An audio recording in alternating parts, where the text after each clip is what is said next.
Hello again, everybody, and welcome to another exciting episode of the Jim Cornette Experience, where today on the program, we're going to talk about great Canadian wrestling and then what they did this week. And to join me, Hawaiian Brian, the podcasting lion, the king of the Arcadian Vanguard Podcast Network, Mr. Co-host to you. He's the evil leader of the Arcadian Vanguard family, and you ought to see him manipulate his puppets. The great Brian Last, everybody. Aloha, Jim. A pleasure to be here once again, despite whatever defamatory comment you just made there that was unwarranted and untrue. And unlike you, I can get back into Canada anytime I want. Hey, I haven't wanted. See how that they said before you want to come back, you've got to file this paperwork, and I've never wanted to come back bad enough to file the paperwork. But ladies and gentlemen, what I said earlier is going to tie in as you hear this program, because since there was some modern wrestling in Toronto, Canada this past week, and actually I got an advance copy of a brand new book that I mentioned a couple weeks ago, but we'll go into more detail, by Vance Nevada, Uncontrolled Chaos, Canada's Remarkable Professional Wrestling Legacy.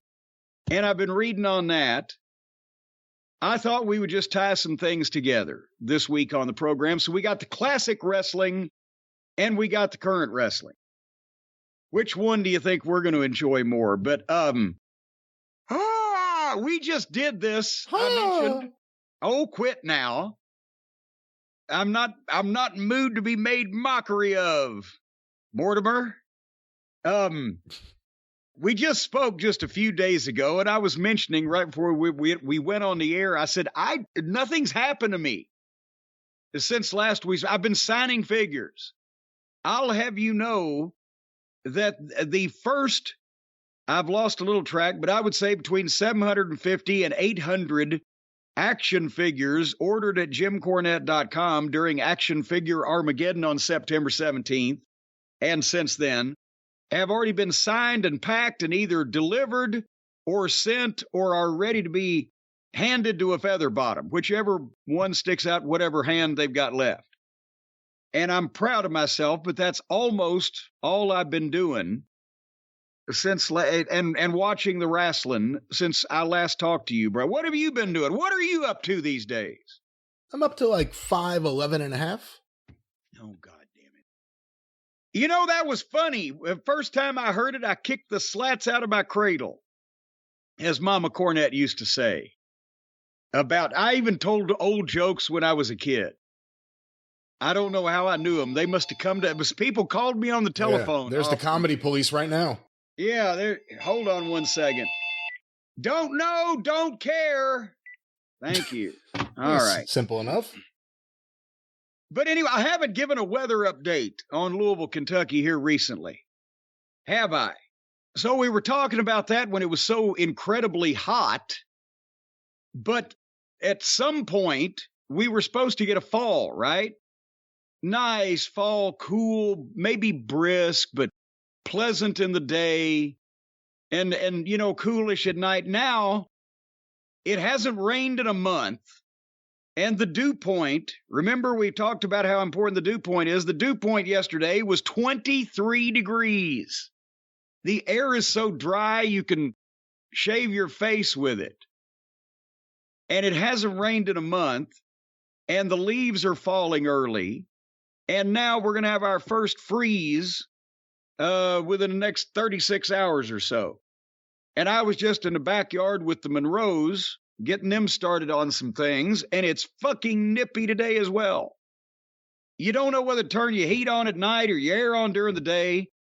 If I was actually around other human organisms like I used to be at this time of year, I would be ragingly ill, because I'm a little croupy and snotty as it is. This is horrible weather. We've ruined the atmosphere, Brian. The climate is what I'm talking about. When you say we, I think it's more your generation than my generation. We started cleaning things up. How fucking old are you? I'm 42. Well, I'm older than you are. That's you know that. A proven fact, yes. You said you were 42, like I'm 40 and you're 40. Oh, you don't mean you're 40 also. You mean you're 42. That's correct. Yeah, I kicked my slats out of my cradle. Are the comedy police on the phone again? Where are the comedy police? Yeah, all right. Well, by the way, if anybody in the metropolitan Louisville area has a water witch, a divining rod, we've talked about those before, leave your number with me, because I brought on the drought. I planted some shit around the house, the new landscaping, and now every day I'm out there with a fucking hose because it hadn't rained in a month. If I hadn't planted anything, we'd be swimming right now. For as old-fashioned as you are, you're looking for a divining rod, do you think you would have done well before electricity, or would the lack of AC have been the deal breaker? No, that's a deal breaker. Okay. No, that's a deal breaker right there. No, I wouldn't have done well before. I would have been a grumpy son of a bitch before electricity. Not anything like the pleasant, jovial, jocular fellow that you see always with a smile on his face like I am right now. If I were before electricity, no heat, no air conditioning, no refrigerator, no stove, no, fuck that. Fuck the pioneers. And their fucking personal hygiene, as we've mentioned in Manscaped ads many times, had to be fucking rotten also. Well, they didn't have a lot of options, to be fair. Well, they could have invented some quicker. Who? Non-inventing fucking pioneers going around with their fucking crotches and their pits stinking. They could have easily found some herbal remedy, like some plant that grows out in the forest that you rub it in your stinky crotch and your pits, and it makes you smell like lavender or minty fresh or something like that. But no, they just went around growing fungus in all of their orifices and spitting about and shitting in the street. You've seen the guy that existed up until the fucking early 20th century. But that's the thing, People you never read. Shitting in the street. You never read that in the history books. George Washington was a great leader, and boy, did he smell like shit. Yeah, George Washington, the father of our country, shit in the street. Benjamin Franklin had so many wonderful things to say, but get that man a toothbrush. Oh my God! Well, George Washington, didn't he have the wooden teeth? Is that a myth, or did he actually have wooden teeth? Well, I don't. I assume he had no natural teeth. I don't know what they were made out of, but the story when I was a kid, back in the days before electricity, when I was in the little one-room schoolhouse, was that he had the wooden teeth. But can you imagine what that fucking smelled like? Have a fucking wet piece of wood in your mouth all the goddamn day long. How do you think you would have done with those wigs every time you had to go to court? Well, and what was the deal with the powdering? Was that to make them smell better? But then you're leaving dust everywhere. Every goddamn courtroom in America back in those days must have had an inch of fucking white powder. Not like the white powder that our courtrooms had in the 80s. All right, this is your show. All right, well, speaking of stinky presidents, let's transition to modern day. And I'm sure the folds of the Mango Mussolini's fat contains some corpulent organisms and bacteria that emit a stench, just like the stench that he emits every time he opens his mouth. But watch the final telecast January 6th commission hearing, although there's still going to be continuing investigations, and I hope they bring back another televised hearing because it's the best thing on television. But Brian, without even going into profanity or a rant that might get us kicked off of YouTube, even though you'll probably take this out anyway, is anybody now that is still in support of that criminal fucking pig, is anybody now, are they willfully ignorant to still believe in this guy and his bullshit? They're stupid on purpose. There's no other solution. They ignore the facts because they don't want to be wrong, because they're embarrassed or deflated somehow that they were taken in by a shyster, manipulated by a con man, played as fools and suckers for a grifter. I could go on and on. That must be what it is. Anybody after the televised commission hearings that every patriotic American should have watched has proven, not beyond a reasonable doubt, but beyond a shadow of a doubt, that this pig-faced, arrogant, obnoxious, egotistical, pathologically lying, criminal-minded psychopath orchestrated the whole fucking thing. There's no reason to say this is a partisan witch hunt, because the partisans that were hunting this little bitch were his own people, his own party, the Republicans, his own aides, his own legal staff, his own advisors, his own fucking family when they were pressed. The only people that didn't testify against him were the people that pleaded the fifth. And for those of you across the pond and around the world, that means they took their constitutional right to not incriminate themselves by telling the truth, which meant they were in on it too, and they committed crimes as well. That's why they would not admit it. But every other person, yes, he knew he lost. Yes, he knew he was lying. No, we couldn't talk him out of it.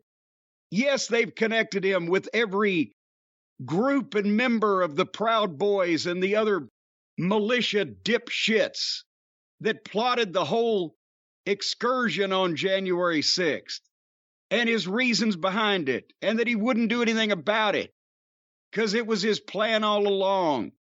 Everything has come out. There's people that have stuck their head in the sand and refused to admit facts and reason and evidence because it makes them look like idiots for believing this obviously phony buffoon all along. And now they've subpoenaed him. But since he's such, here's the thing, Brian.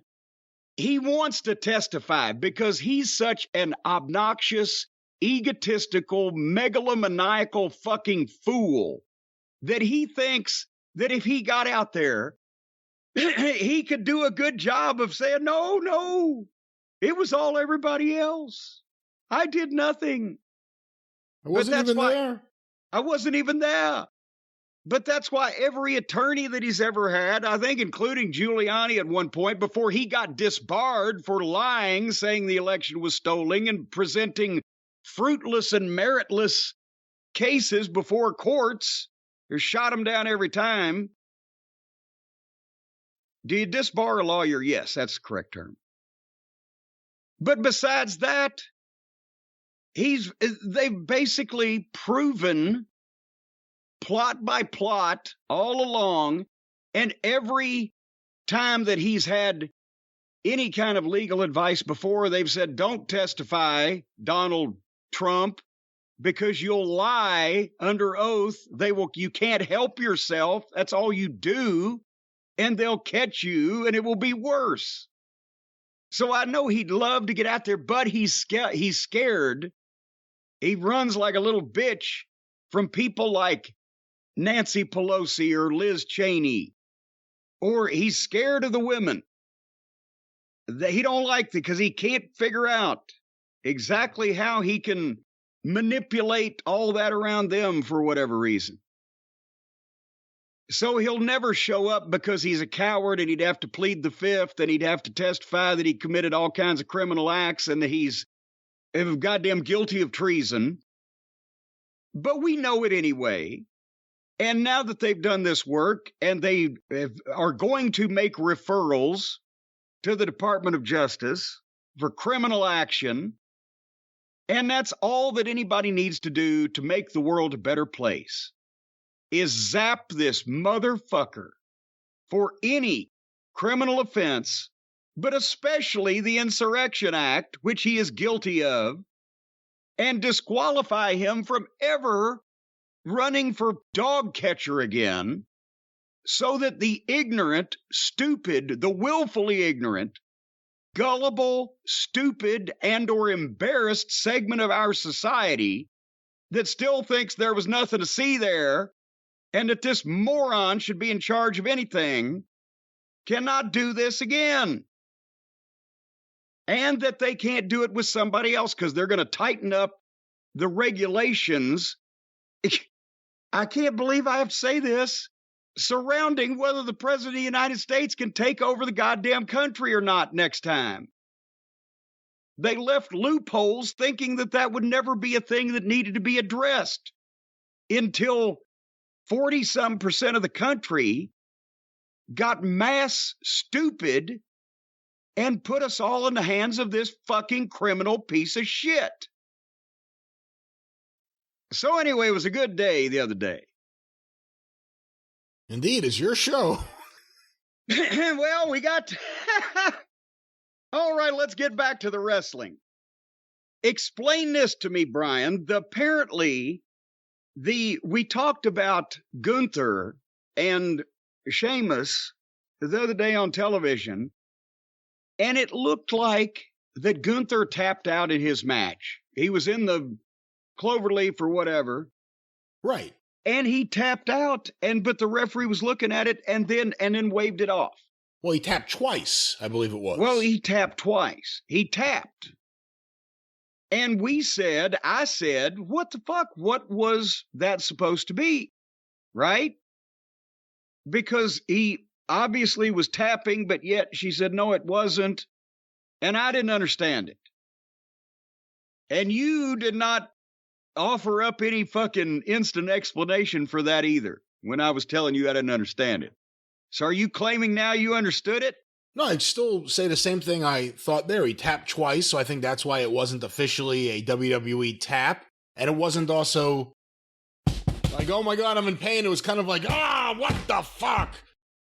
That was my argument then, and that's still what it looked like. It was odd. It was off-putting.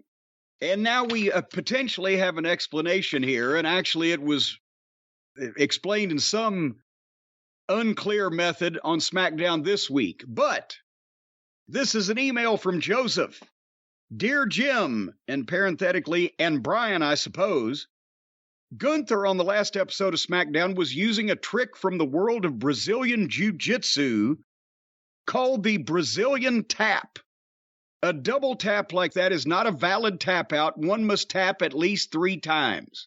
So I was not aware that there was a numerical quotient on the tap. But he goes on to say a Brazilian tap is a way to try to trick an inexperienced opponent into thinking you've tapped out so they release the hold and you can attempt to go on to win the contest. It's a bit of dirty pool, but something educated modern fight fans may recognize. And then he linked to a story on the underhanded technique, he says. But so that apparently is a thing. And then somebody else on Twitter, I believe it was, said that in Germany, maybe for catch wrestling or Otto Vons, or it's an established custom that's a fake out kind of a tap where you start to tap but you don't really. But they didn't explain it on the episode of SmackDown where they did it, did they? And I just tuned the announcers out. You know, I really do tune them out, but I think if they would have brought up submission expert Otto Vons, I would have paid attention. Well, I don't know. I mean, just whether it's an Otto Vons promotion thing that Gunther may have.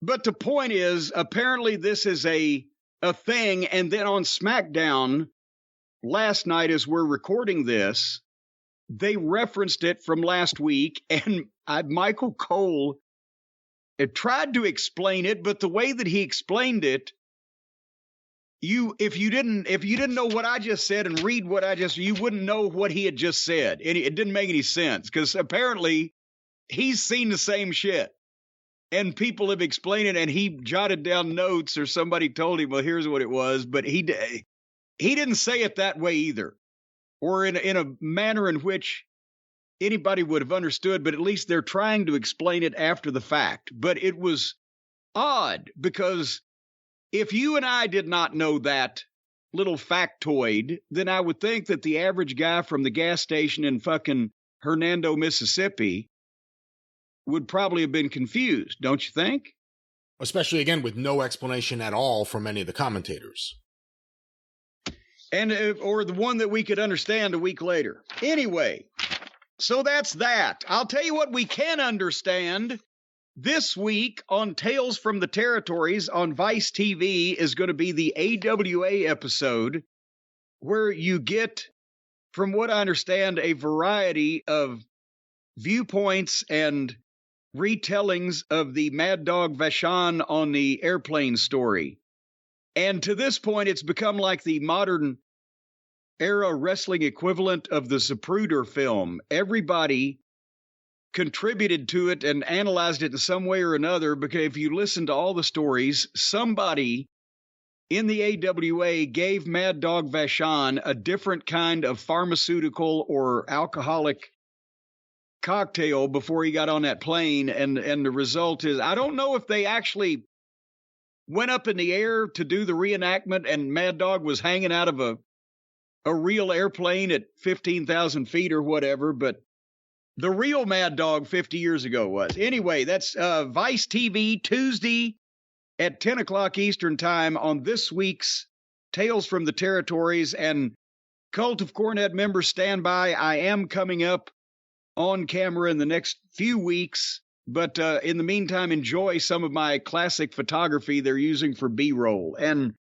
the remaining episodes, and I don't know whether they're in order after AWA, Stampede, Florida, Crockett Promotions, Portland, Polynesian Pacific Pro, World Class, and Mid-South Wrestling on Tales from the Territory. And I understand this week Ken Patera is as cranky as ever on the roundtable discussion.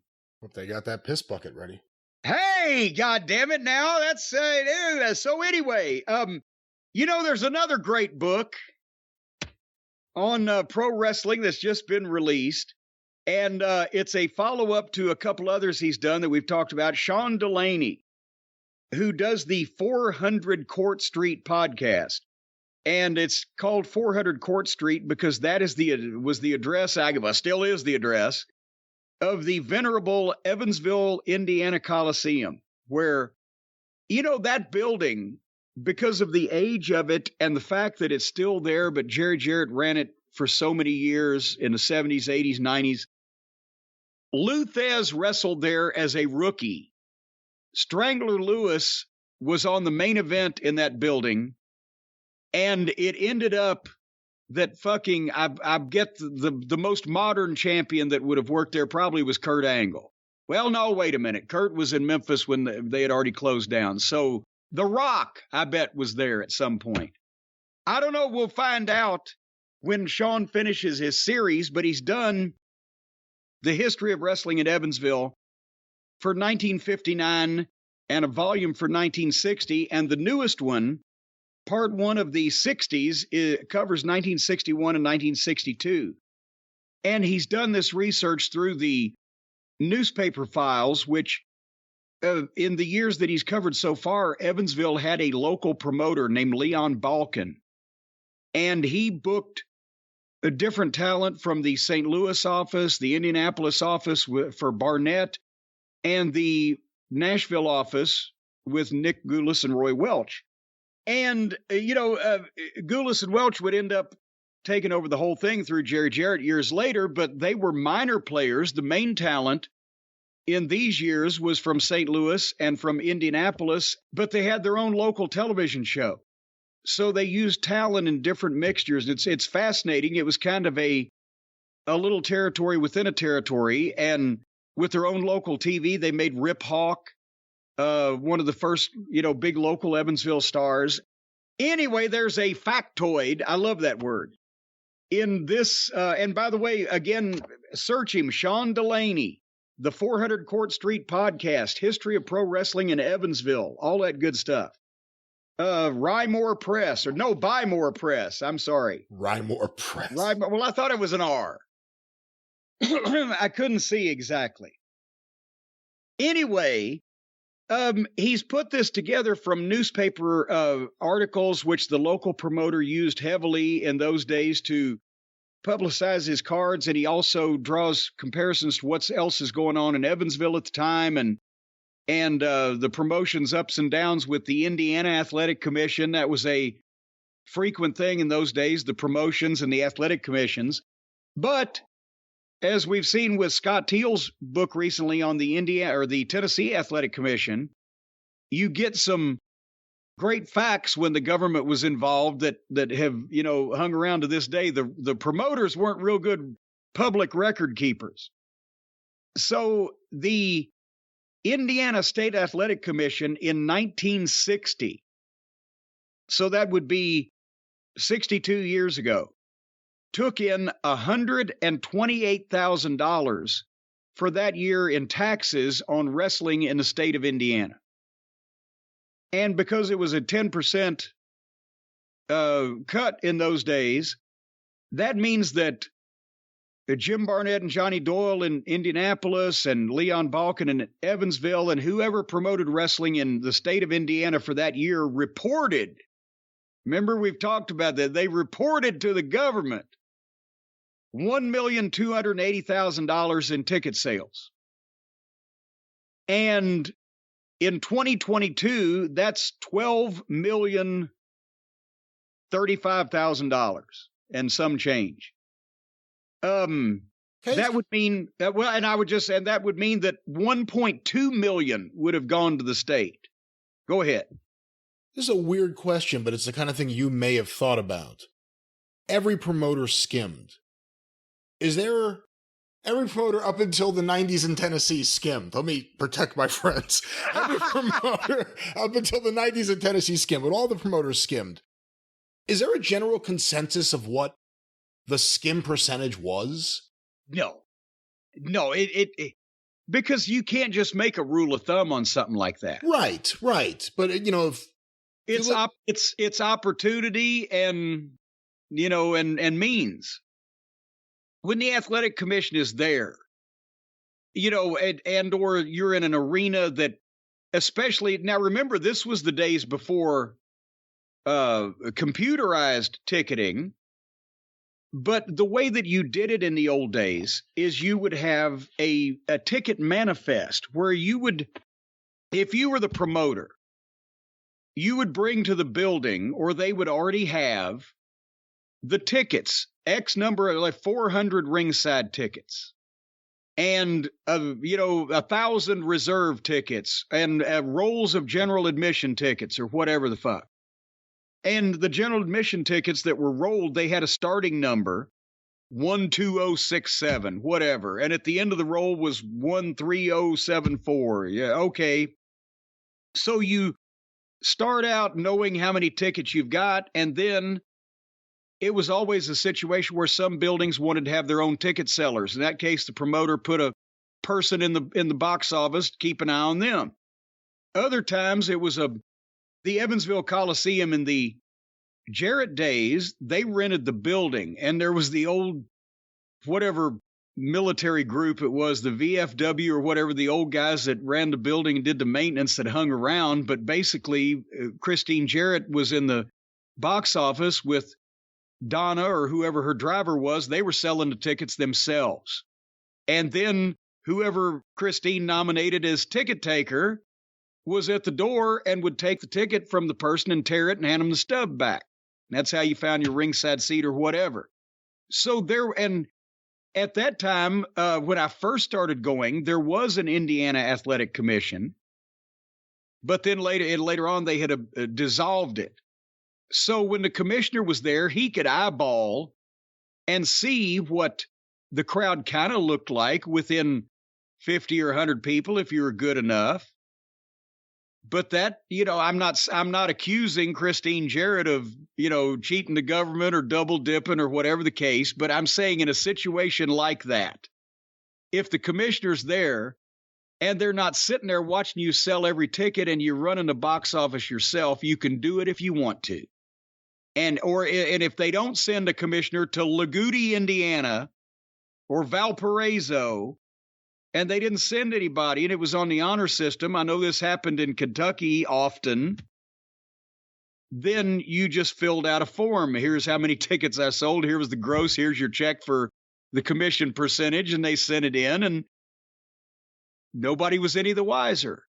Things could be done, especially back again before, if you weren't a big-time arena, electronic ticketing, all these manifests and these ways to check up, and a commissioner there. If you're running a show where you're going to sell 1,500 tickets in Mitchell, Indiana, and everybody's going to give you $4 for each one of them, and it's all in cash and ones, shit can fall off the truck, right?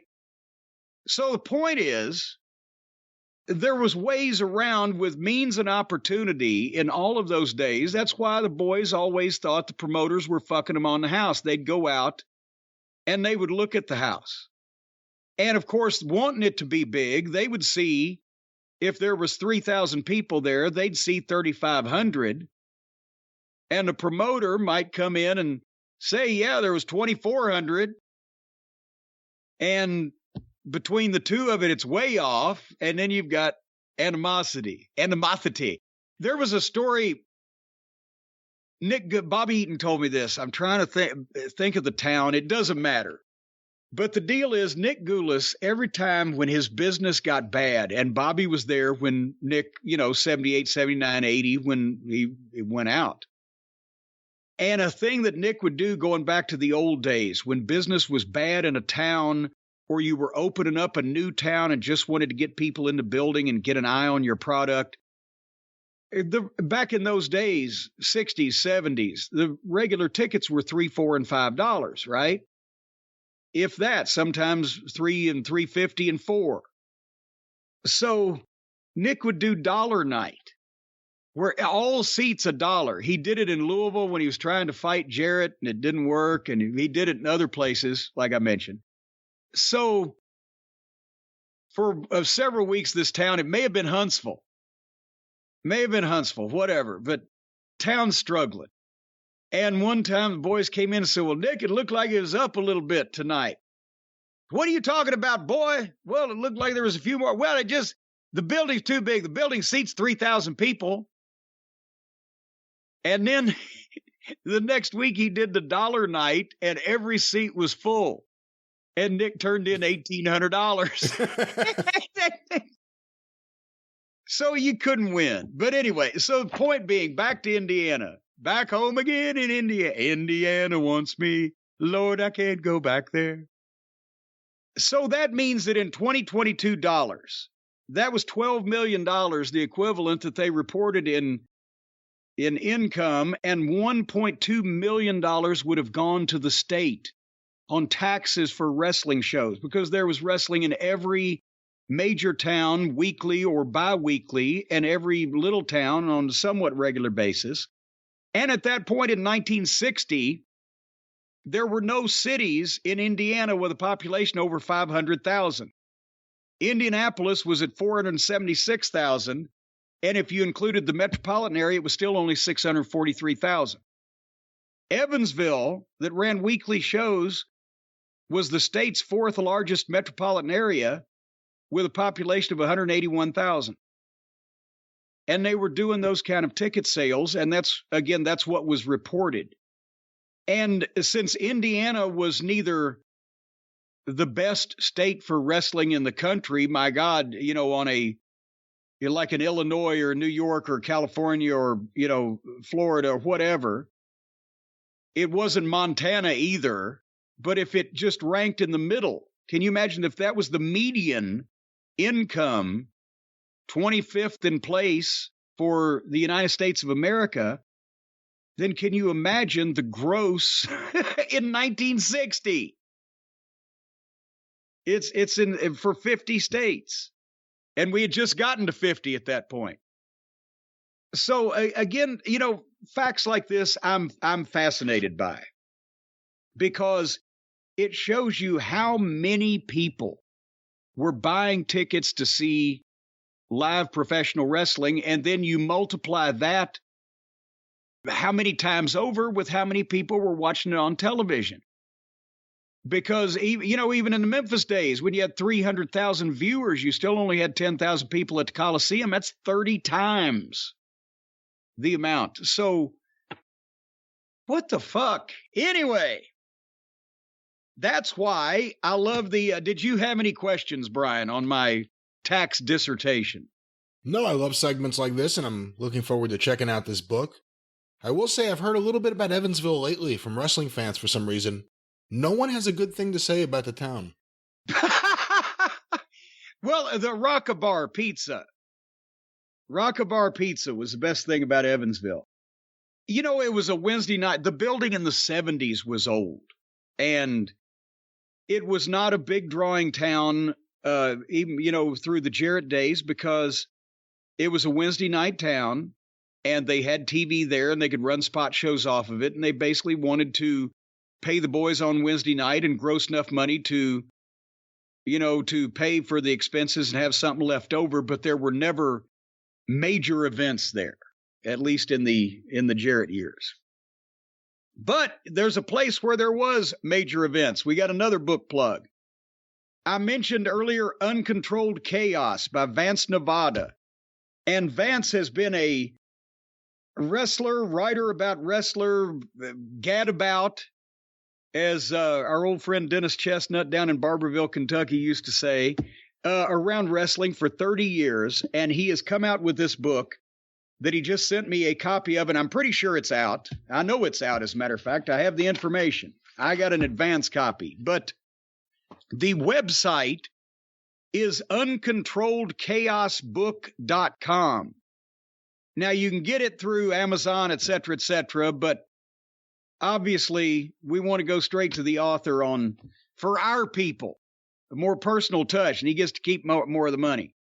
Uncontrolledchaosbook.com. It's Uncontrolled Chaos by Vance Nevada, but what it is an encyclopedia, almost 500 pages, on the history of wrestling in Canada.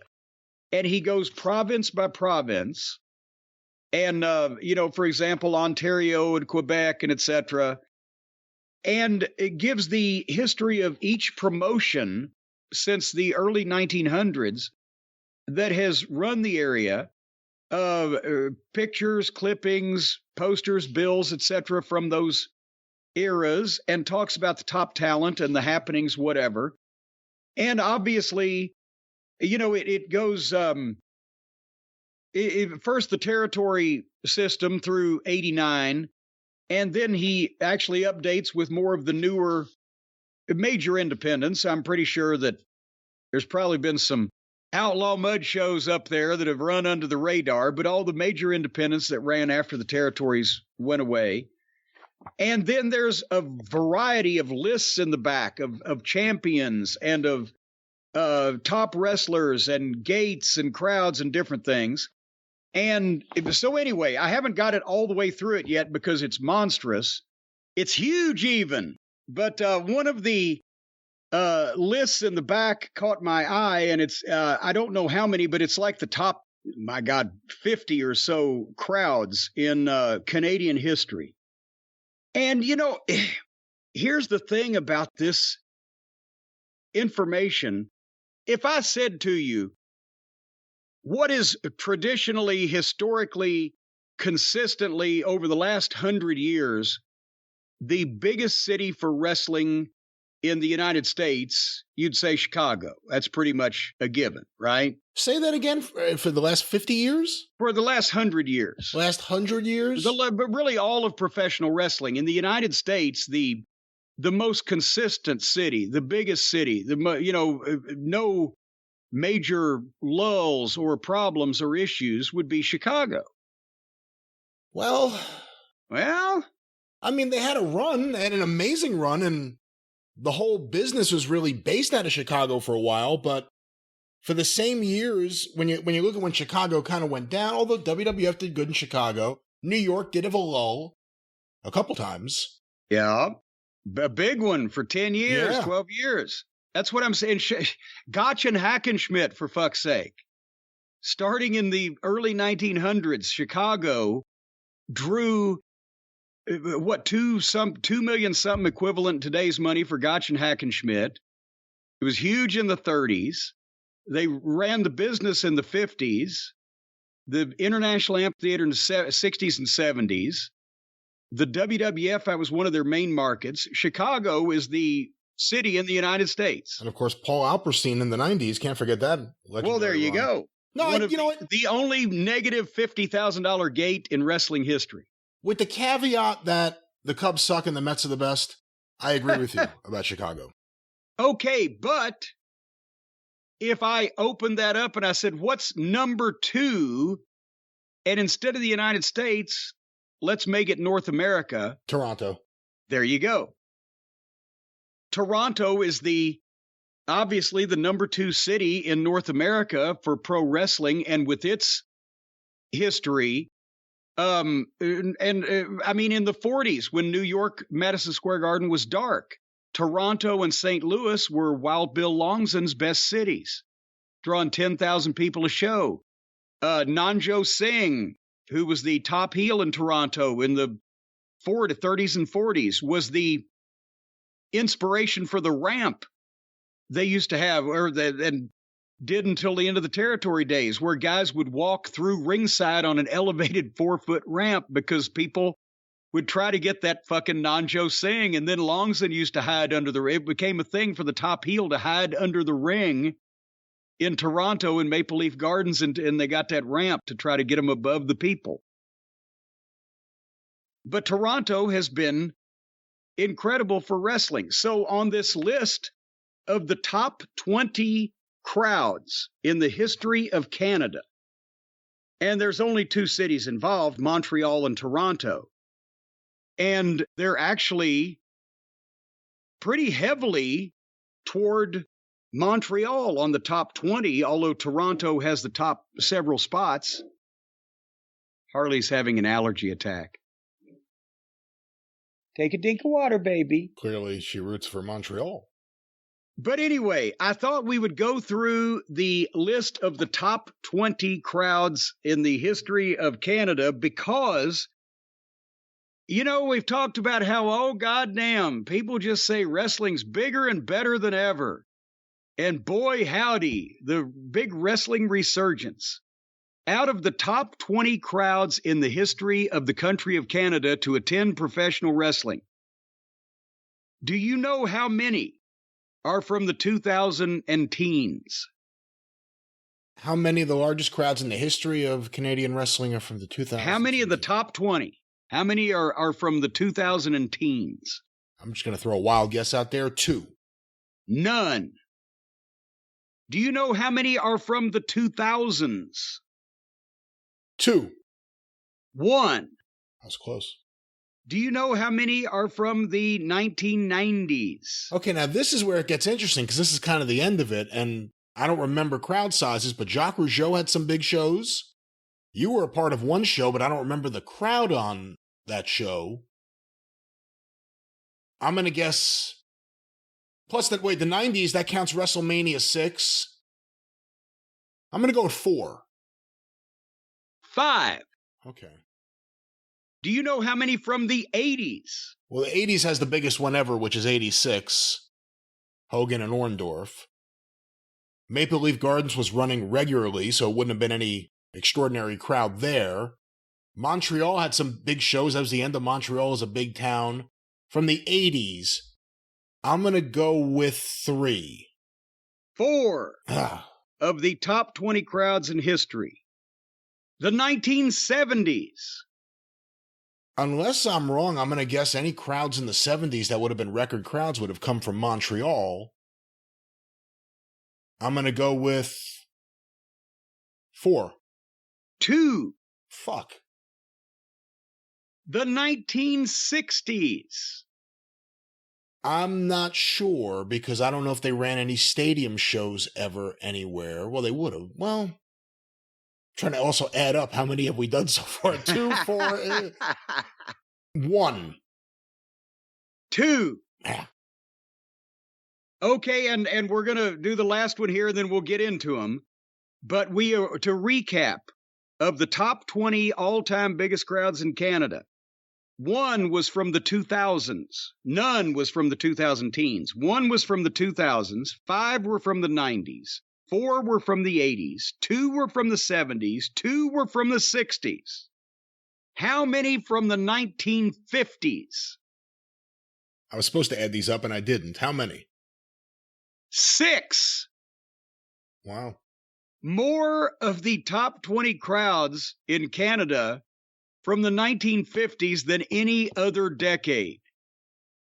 Now, this will skew a little bit because, as you mentioned, because of a couple of WrestleManias.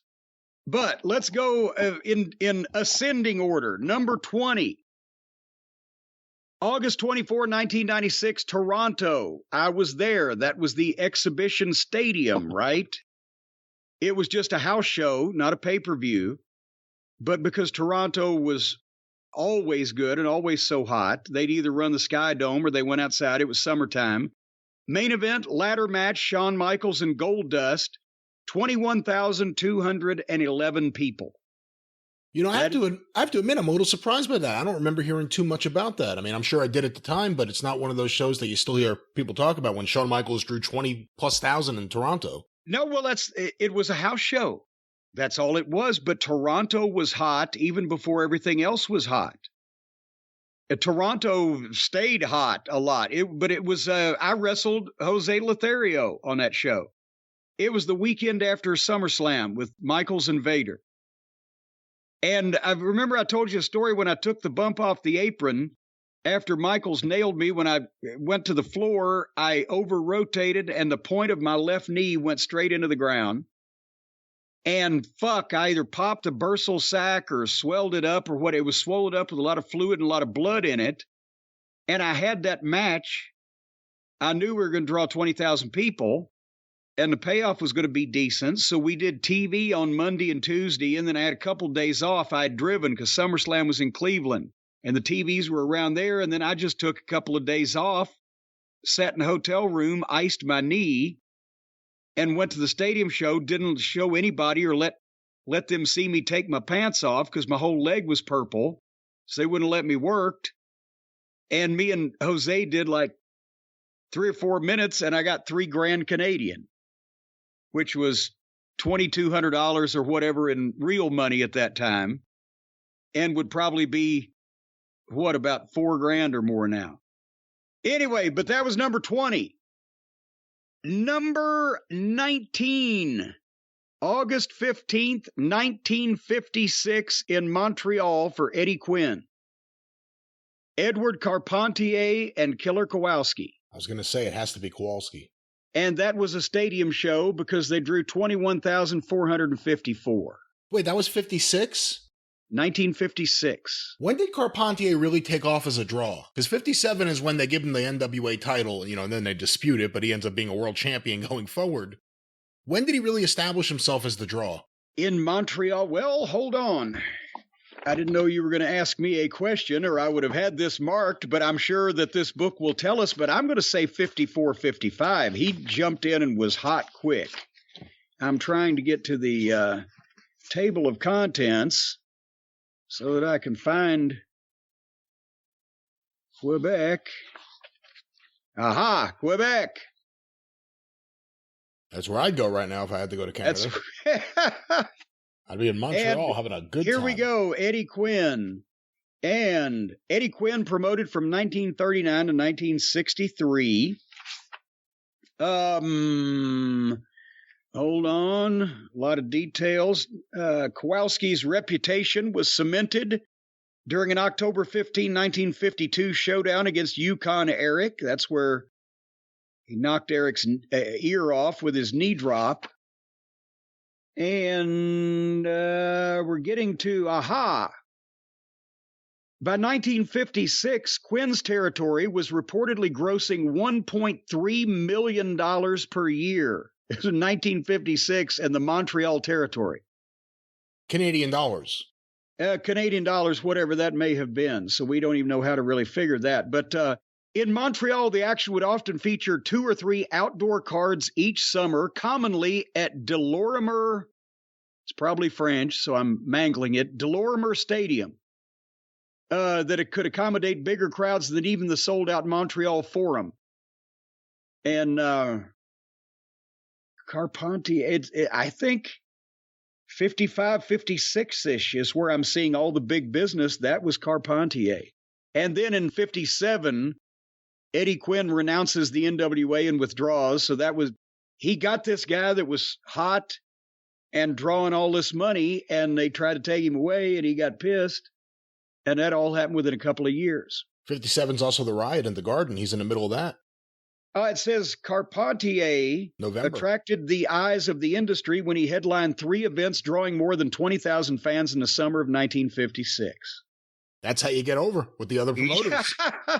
That's exact. So number 19 was Carpentier and Kowalski. That's like JYD. Who's this guy all of a sudden selling out the not selling out, but who's this guy all of a sudden getting all these people into the Superdome? All of a sudden Carpentier pops up. In one summer, he draws 3 crowds. Well, and more to come. Number 18. And this was August 26, 1985, Gino Brito in Montreal. The promoter drew 21,500 for Bravo and Tonga against Volkov and the Iron Sheik. That's when Vince was still allowing some talent to do something in a market like Montreal that one of his guys was figured in because Bravo had been involved in the promotion there for years. Well, he wanted Montreal. He wanted all of Canada. Yeah. You got to remember, Vince's plan was all of Canada, and he needed one promoter. And when he got Jack Tunney, that's when it was okay to screw over Stu Hart on that deal. But he was originally just going to have Stu as his guy. He didn't know that the Tunneys were going to, or the Tunneys, that Jack Tunney in the Toronto office was going to become available. But he wanted Stampede, he wanted Montreal, and he wanted Toronto, and he got it all. He got it all, just like Bogey and McCall. Okay, where were we at? 2019, 18, 17, number 17, August 18, 1954. Montreal for Eddie Quinn, Yvonne Robert. Yvonne Robert, and Pat O'Connor. Wow, and Pat O'Connor, wow. Not even for the NWA title. It was too early for O'Connor. 6 years earlier, yeah. But Eddie Quinn, Montreal was hot at that point. 21,616 people.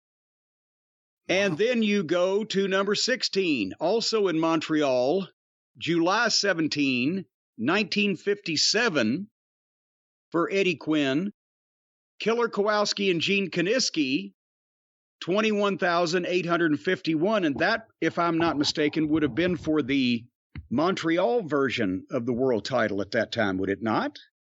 More than likely it would have. It really is one of those things that a lot of people don't realize just what a big star Gene Kiniski was before he got the NWA belt. But everywhere he went, he was a main player. He was used as a top guy. He had, from all accounts that we have, good matches with everyone. And look at this crowd that he's drawing here. And this is over a decade before he's the NWA champion. Yeah, well, he got the NWA title based on the reputation he had made in the mid to late 50s, working for Vern, drawing huge money, then working as a world champion for, I think, Bruiser, the WWA, right? He held that. He held the, what was the offshoot Omaha title? He held that. Yeah, the AWA. Omaha had their own AWA title. So, he had already been a big star for like 10 years. And then I've lost count now. These aren't numbered. I'm doing them backwards by myself. 20, 19, 18, 17, 16. Number 15, August 18, 1986. The WWE gets on the board here in Montreal. Hulk Hogan versus Don Morocco drew 23,000 even. Where? In Montreal. In Montreal. What's the date on that in 86? August 18, 1986. Is the Rougeau match on the list versus the Garvins? This just lists the main events. No. So I didn't remember what the crowd was for that. Wait a minute. Hold on. They may be Rougeaus and Garvins. Hold on. They're down because then everything is close together between 17 and 20,000 in the bottom of this list. Because I thought that was 86, and I was just curious how that crowd size would have been versus that WWF one you just said, because that was the last hot program they had as an independent promotion outside of WWF. You know what? I don't see. Did they do more than 17,700? I guess not. That's interesting. I'm not seeing it. I'm seeing Johnny Rougeau, the original, and Abdullah the Butcher in Montreal in 69 is on the list. In 69, so when did Abdullah become a main eventer in Stampede? It would have been after that, because it was after Archie Gooley left, yeah. This was February 17, 1969. Rougeau and Abdullah drew 18,761 in Montreal.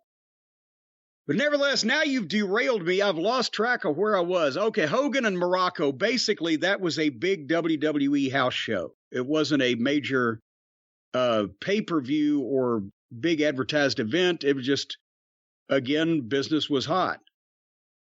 And then we go to July 18, 1956 for Eddie Quinn in Montreal. Edward Carpentier and Argentina Roca did 23,227. Wow. That's a heck of a main event when you think about who they were. You know, athletically, the style they wrestled at the time and everything. That's an interesting match. That would be, what is it? Is that the modern day, like Ricochet versus Rey Mysterio or whatever? Only these guys were full grown. But it had to be green as a pepper tree. Carpentier's brand new. He's only been in the business like, what, a couple of years from the time he started. Roca was, we've seen the footage, unorthodox to say the least, and the attraction was the flexibility and the leaping and everything, but goddamn, he had to be a pain to work with. So I bet that one was, and also two of the great egos in all of wrestling history. Do you think working with Roca was like working with Mil Mascaras in terms of what you could actually do as his opponent?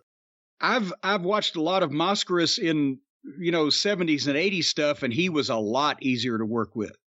Not easier to beat, but he was a lot easier to work with than Roca was. He didn't just throw his feet at your face all of a sudden. Yeah, it just all of a sudden you don't have the guy's big toe up your fucking nostril. All righty then, moving up in the world. On January 31, 1997, in Toronto, the WWE drew 25,628 for Bret Hart versus Shawn Michaels versus Sid Vicious. Where? In Toronto? In Toronto. No, but what building does it say? It does not have the building, but I would assume that was the Sky Dome. I guess that's one of those things that you don't think about a lot as a fan here in America. They were running actually just house shows at the Sky Dome? I remember several house shows at the Sky Dome. Again, and this was before the quote-unquote really attitude era got started and kicked in. Again, it was just, you knew if you went to Toronto, you were going to have a big house. And whether it was when I first started, he was still working with Jack Tunney. And then I think Tunney became more of a figurehead, and Carl DeMarco was really promoting, or behind the scenes promoting all the events in Canada by that point. But no, Toronto was always good. But then, wait a minute, where are we at? 1, 2, 3, 4, 5, 6, 7. We are at number 7. And that would be, and I lost my finger place. July 21st, 1960, the 7th biggest crowd in the history of Canada. 1960, interesting. Buddy Rogers? Nope. Killer Kowalski versus Luth in Montreal for Eddie Quinn, 25,703 people. Wow, now that's 1960. Fez was an NWA champion at that time. No, I believe, again, it was probably Kowalski. Yeah. Defending whatever the Montreal title was at that point. Wow, I did not expect that match. That's a surprise to me. And again, no wonder Eddie Quinn and Luth were always so close. Yeah. If you ever want to know why Luth had nice things to say about certain people in his book, just go look at the results. Okay, and now let's do a little math here. Now, let's say Thez and Eddie Quinn were close, we know, and Thez was not the NWA champion, so the 10% would not have kicked in. And Kowalski at the time was the big draw in Montreal, and Thez was a legend coming in to face him. So let's assume... you don't think he got his 10%? I don't want to go past that. He was still Luth. It was 1960. He was just off that run as the international champion. Yes. After he was the NWA champion, they decided we still want you as champion. So they just gave him a new belt. Okay, McMahon, but Ed McMahon there, not Vince. I don't want people to think that. You're ruining my bit. What I'm saying is, even though they were friends, he was friends with the promoter. And even though Kowalski was a big draw too, even if Thez didn't get his 10%, let's say that he only got his 5%, right? 25,000 people. And even in those days, tickets in Montreal to a stadium, and let's do American money because it's kind of sort of, if they were $3, $4 tickets, right? You've got $100,000 gate there. And one would assume that Thez and Kowalski would have both been remunerated for that very well. But if Thez got his 5%, there's goddamn $5,000. What is $5,000 in today's money 60 years later? We just talked about it in Indiana. It's about 10 times. That means he went up there and picked up in the neighborhood, give or take, adjusted for Canadian money, whatever, $50,000 in today's money. Oh gosh, if it was only 25 or 30. That's what I'm screaming, as Tracy Smothers would say. How many guys, let's say from 1960 on, were able to demand a percentage even if they weren't champion? Thez, The Sheik, Bruno. Who else, if anyone? In the States. Lawler. Lawler had 10% of Memphis before he became a full partner in the promotion. I mean, here's the thing. That's why a lot of those guys were able to sell Georgia, the Briscoes. And that was an old deal that the promoters would do when they needed a top talent that was integral to their business. They would say, here, I'll give you 3 points, or I'll give you 4 points in the office, or whatever. So that way, not only did they get their wrestling pay, but if the territory made money, they got a piece of that somehow. That's how, the Briscoes got into Atlanta, because when the war happened, Barnett came in, and to straighten shit out and make sure they had steady access to the guys from Florida and the world champion, a number of guys got a few points in the office. So it would depend. Probably some people that we never knew, because they were just instrumental to the, did Leroy McGurk ever say, hey, Hodge, I'll give you 2 points in fucking Oak City or whatever? We don't know.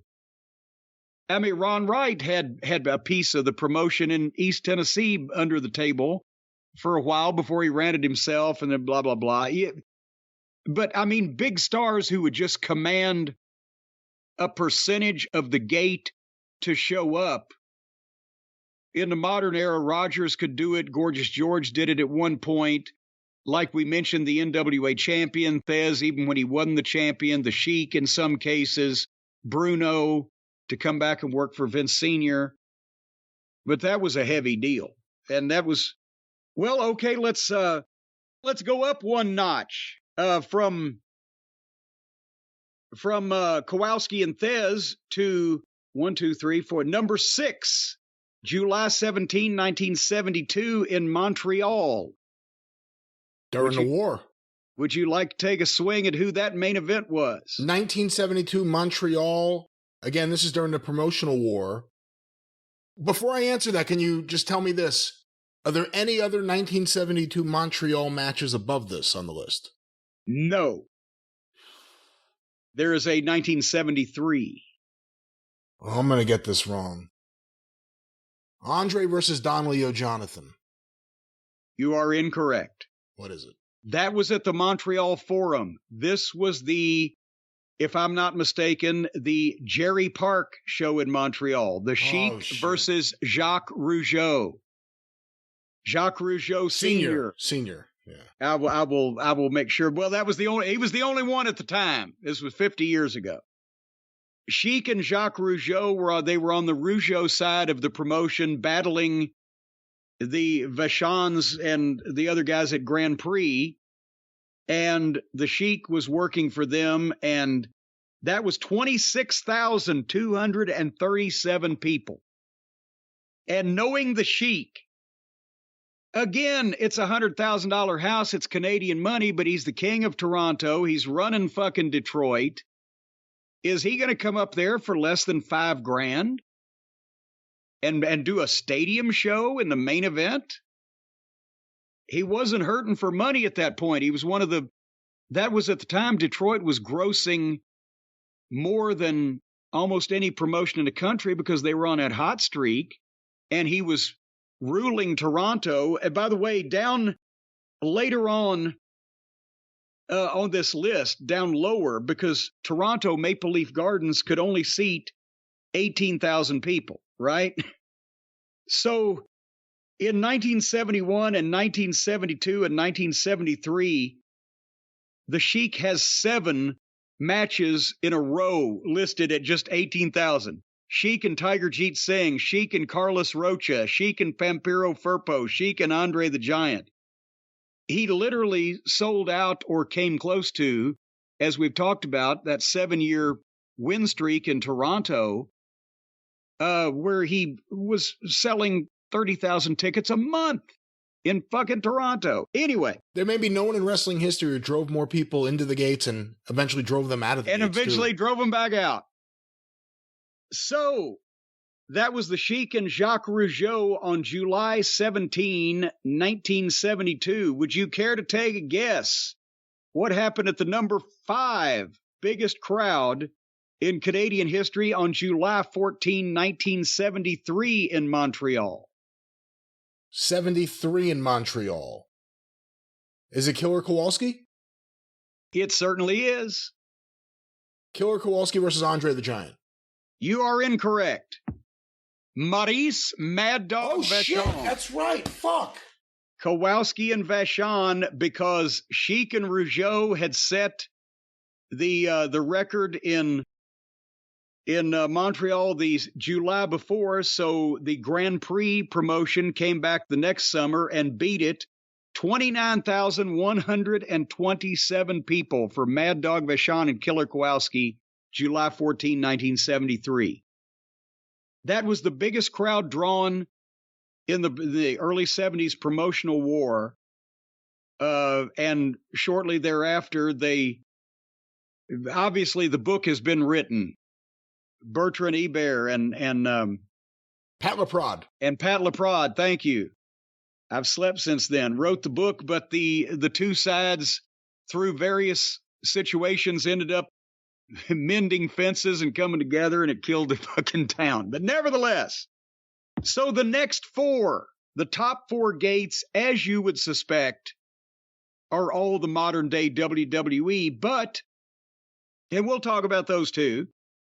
But is that incredible that the WWE has owned Canada since the late 80s, and all the big shows that they've presented there, and the 1950s are the decade where there were more big crowds in Canada than in any other decade in the history of their wrestling. And we must bear in mind that now that we get into the WrestleManias and the big shows, these shows that we are talking about were promoted to the city of Toronto or Montreal. There wasn't national television across Canada or across the United States. There wasn't a worldwide television promotion making its annual big event, there in the town. It was people in and around the cities of Toronto and Montreal that made up those crowds. And in the 50s, this was before, any type of, in the 50s and the 60s, really before any type of, modern communications or whatever. So this was just good old-fashioned local promotion. And the guys being over in the markets. Memphis, same thing too, right? Record crowds, because they didn't run any giant buildings all those years. The record crowds were from the 50s or from 59. Well, yeah, because they had to go outdoors because they couldn't get that many people in the Ellis Auditorium, and the Mid-South Coliseum didn't exist yet.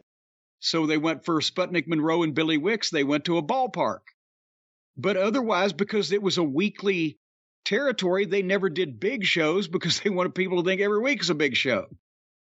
So, but again, all of the territory days, these crowds were drawn. People talk about the New Orleans Superdome. And when WWE fills it up now, there's only 10,000 people from fucking New Orleans or even from Louisiana. All the rest of them are from everywhere. But in those days, you could see, if you were an hour and a half or 2 hour drive from any of these towns, you could see a local show in your town without having to go to New Orleans or Toronto or whatever. And you didn't have to spend your entire salary to take your family. No. And you can come back the next week and still not spend your entire salary. Yeah, because the tickets were $5 and you were only driving 20 miles across town. What do you think wrestling would have been like? I mean, it's a different world and it's a different economy now. But like when you hear things like AEW, and this isn't to put down AEW, but just using an example, they didn't get as many people in Queens, but they had their record gate.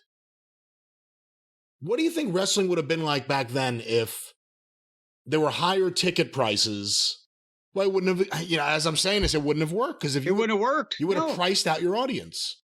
Yes, you would have priced out the mainstream audience. This was not, it wasn't a hobby for being a wrestling fan, wasn't a hobby back then. It wasn't, except for a few of us. Where I would collect the magazines and the books, and some of it would collect the magazines and the books and the pictures. A lot of times the girls collected my pictures of all of the baby faces, and that was their hobby. But it was just something you did, like you went to football or you went to bingo or you went to wrestling or whatever. They weren't studying the ins and outs that weren't even known at the time of the promotions and the people involved. There was no place to look up and get all these secrets and all this information. You watched an hour of TV every week and you went to the matches on Tuesday night. And that's what you did. And millions of people did that. And if you had tried to jack them around, because these were working class and blue collar people, and not everybody, as we've seen, we have doctors and lawyers and whatever, or people who grew up to be doctors and lawyers, but you couldn't price it out. There was no high-priced merchandise or collectibles. There was no trips across the country to see a major show because you had no idea when a major show was going to happen. You'd read about it in the magazines 3 months after it took place in Los Angeles or whatever. These were all people of every race, creed, color, national origin coming out live and buying tickets to watch the wrestling matches in their town every week or every month. All right, let's get to the top four. And they're all Toronto. Because once the WWE took over and Toronto is fascinated with them, February 8th, 1999, Steve Austin versus Mankind drew 41,432 people. Now, what was that show? It wasn't just a house show, was it? I'm thinking that was an In Your House, was it not? February 8th, 1999. I think, I don't know, you can Google it if you want to. And then the one you spoke about. And now let's talk about these attendance figures. August 28, 1986, Hulk Hogan versus Paul Orndorff, 61,470. That was the house show. And again, was that Exhibition Stadium? Or was it a different stadium that they had back then? It was Exhibition Stadium, I believe, but it was also part of, was it Canada Day? I mean, it was a big event. It was the Canadian National Exposition or something or other like that. But I remember I talked to Ed Cohen about that. They had gotten the opportunity to run in conjunction with this big, exhibition or exposition or function that was going on at the time in Toronto. And it was going to be treated like a regular house show. But at the same time, obviously, Toronto's a big market, so they gave him Hulk Hogan and Paul Orndorff. That was the hot house show thing they were going with at that time, and Hogan and Orndorff always had great matches. And they ended up shitting themselves when it did 60,000 people. Because they had not expected that. They expected it to do good, but it was over and above anything that they had really done at the time, right? When was the second best? At that point in time, in 1986, what had been the second biggest WWF crowd to that point in history? Shea Stadium. There you go. And that was 38,000 some? Maybe a little less than that. 36, what was it? 30. So yeah, Shea Stadium with Bruno and Pedro Bruno and Hansen. Bruno and Zbyszko and Hansen and Andre. Bruno and Pedro was 72. And it didn't draw because of the rain. Yeah. And the other thing about this Toronto show, it was this event that led WWF and led Vince McMahon to decide on the Silverdome for WrestleMania 3 because they saw this crowd in Toronto and knew some of these people would come over the border for that event. Yeah, it was easier to cross the border back then. But yes. So the next biggest house or next biggest crowd that they had drawn up to that point in time was in 1980 with Bruno and Zbyszko at Shea Stadium. And Andre and Hogan, I should say. I was thinking of Bruno and Hansen in 76 with goddamn Inoki, so I'm all fucked up. But yes, Bruno and Zbyszko, 1980, Andre and Hogan was underneath, and that was 36,000 or thereabouts or whatever. This was 25,000 more people than they had ever drawn before for a house show. So yeah, they shit themselves. How about the fact that in 1 week, I think it was the same week, if it wasn't the same week, it was the same month. I think it was the same week. Hogan and Andre were on the Superdome with JYD and Michael Hayes, and they were on Shea Stadium with Zbyszko and Bruno. Yes, it was that same week. So they were in 2 shows, they were in front of fucking 60,000 people live. And number two on the list of all-time crowds, Toronto, April 1st, 1990, WrestleMania, Hulk Hogan, The Ultimate Warrior, 67,678. And that's what I was going to ask you, because I'm not trying to impugn Vance's integrity. But is that the legitimate crowd, or is that what they announced? I thought it was a little lower than that. I thought it was in the 60s, but I don't want to say that's wrong because I don't know for sure, but I would have to go check. I thought it was a little less than that, though. And the good thing about the territory stuff is either you could tell because the seating capacity of an arena was pretty much cut and dried, or the newspapers covered everything fairly legitimately. But with the WWE, one excuse they gave was they count everybody in the building, including the employees and the wrestlers and the ticket people and the fucking concessionaires and anyway, Hogan and Warrior was number 2, and number 1, you're not gonna. Oh my God, when I saw this, March 17, 2002, it was obviously WrestleMania. 68,237 people in Toronto. Triple H versus Chris Jericho. Well, that wasn't the main event. I mean, that was Hogan and The Rock. Well, and also when you get to WrestleMania, yes, you're a piece of the puzzle, but as we've seen lately, that thing's going to draw on its own these days. And those were the years where Triple H may have been in the main event spot, but he wasn't seen as the main event guy. Again, you had Hogan and The Rock, you had Steve Austin on that show. No one saw Jericho and Triple H as the main event. But by the power of the pencil.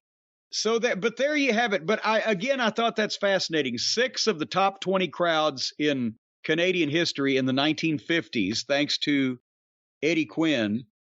And again, the aughts and the teens have not been good to big shows in Canada. But boy, the Sheik sold some tickets. And I mean, there's some other lists in this book, like, wrestlers having headlined an event, drawing 10,000 people or more. The Sheik is in the number 1 place by far with 94 events that he worked on in Canada, drawing 10,000 or more. And to those events, 1,120,187 tickets sold. Who's number 2? Yvonne Robert. What kind of drop from 1 to 2? 94 to 62. Wow. When the Sheik owned Toronto all that time, and that was one of the biggest indoor buildings in Canada, Whipper Billy Watson actually has 65 number of events headline drawing 10,000 or more, but was 15,000 less on the ticket total. Hulk Hogan has 39, Killer Kowalski 48, Carpentier 37 events drawing over 10. And this is, by the way, obviously with regular events being more numerous than the big shows that drew over 10,000, we're talking millions and millions of tickets.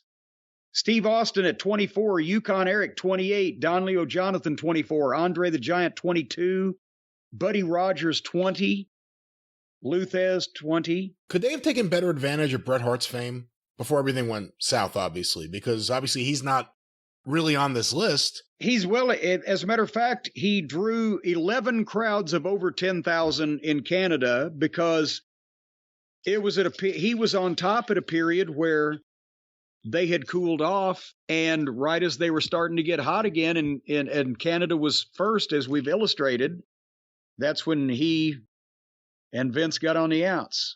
He took the year off to do TV and let Michaels twist in the wind, and then came back, and Canada's getting hot, and then he's gone. So he's in that Bret Hart, Shawn Michaels, Sid match, which is 1, 2, 3, 4, 5, 6, number 8, January of 1997.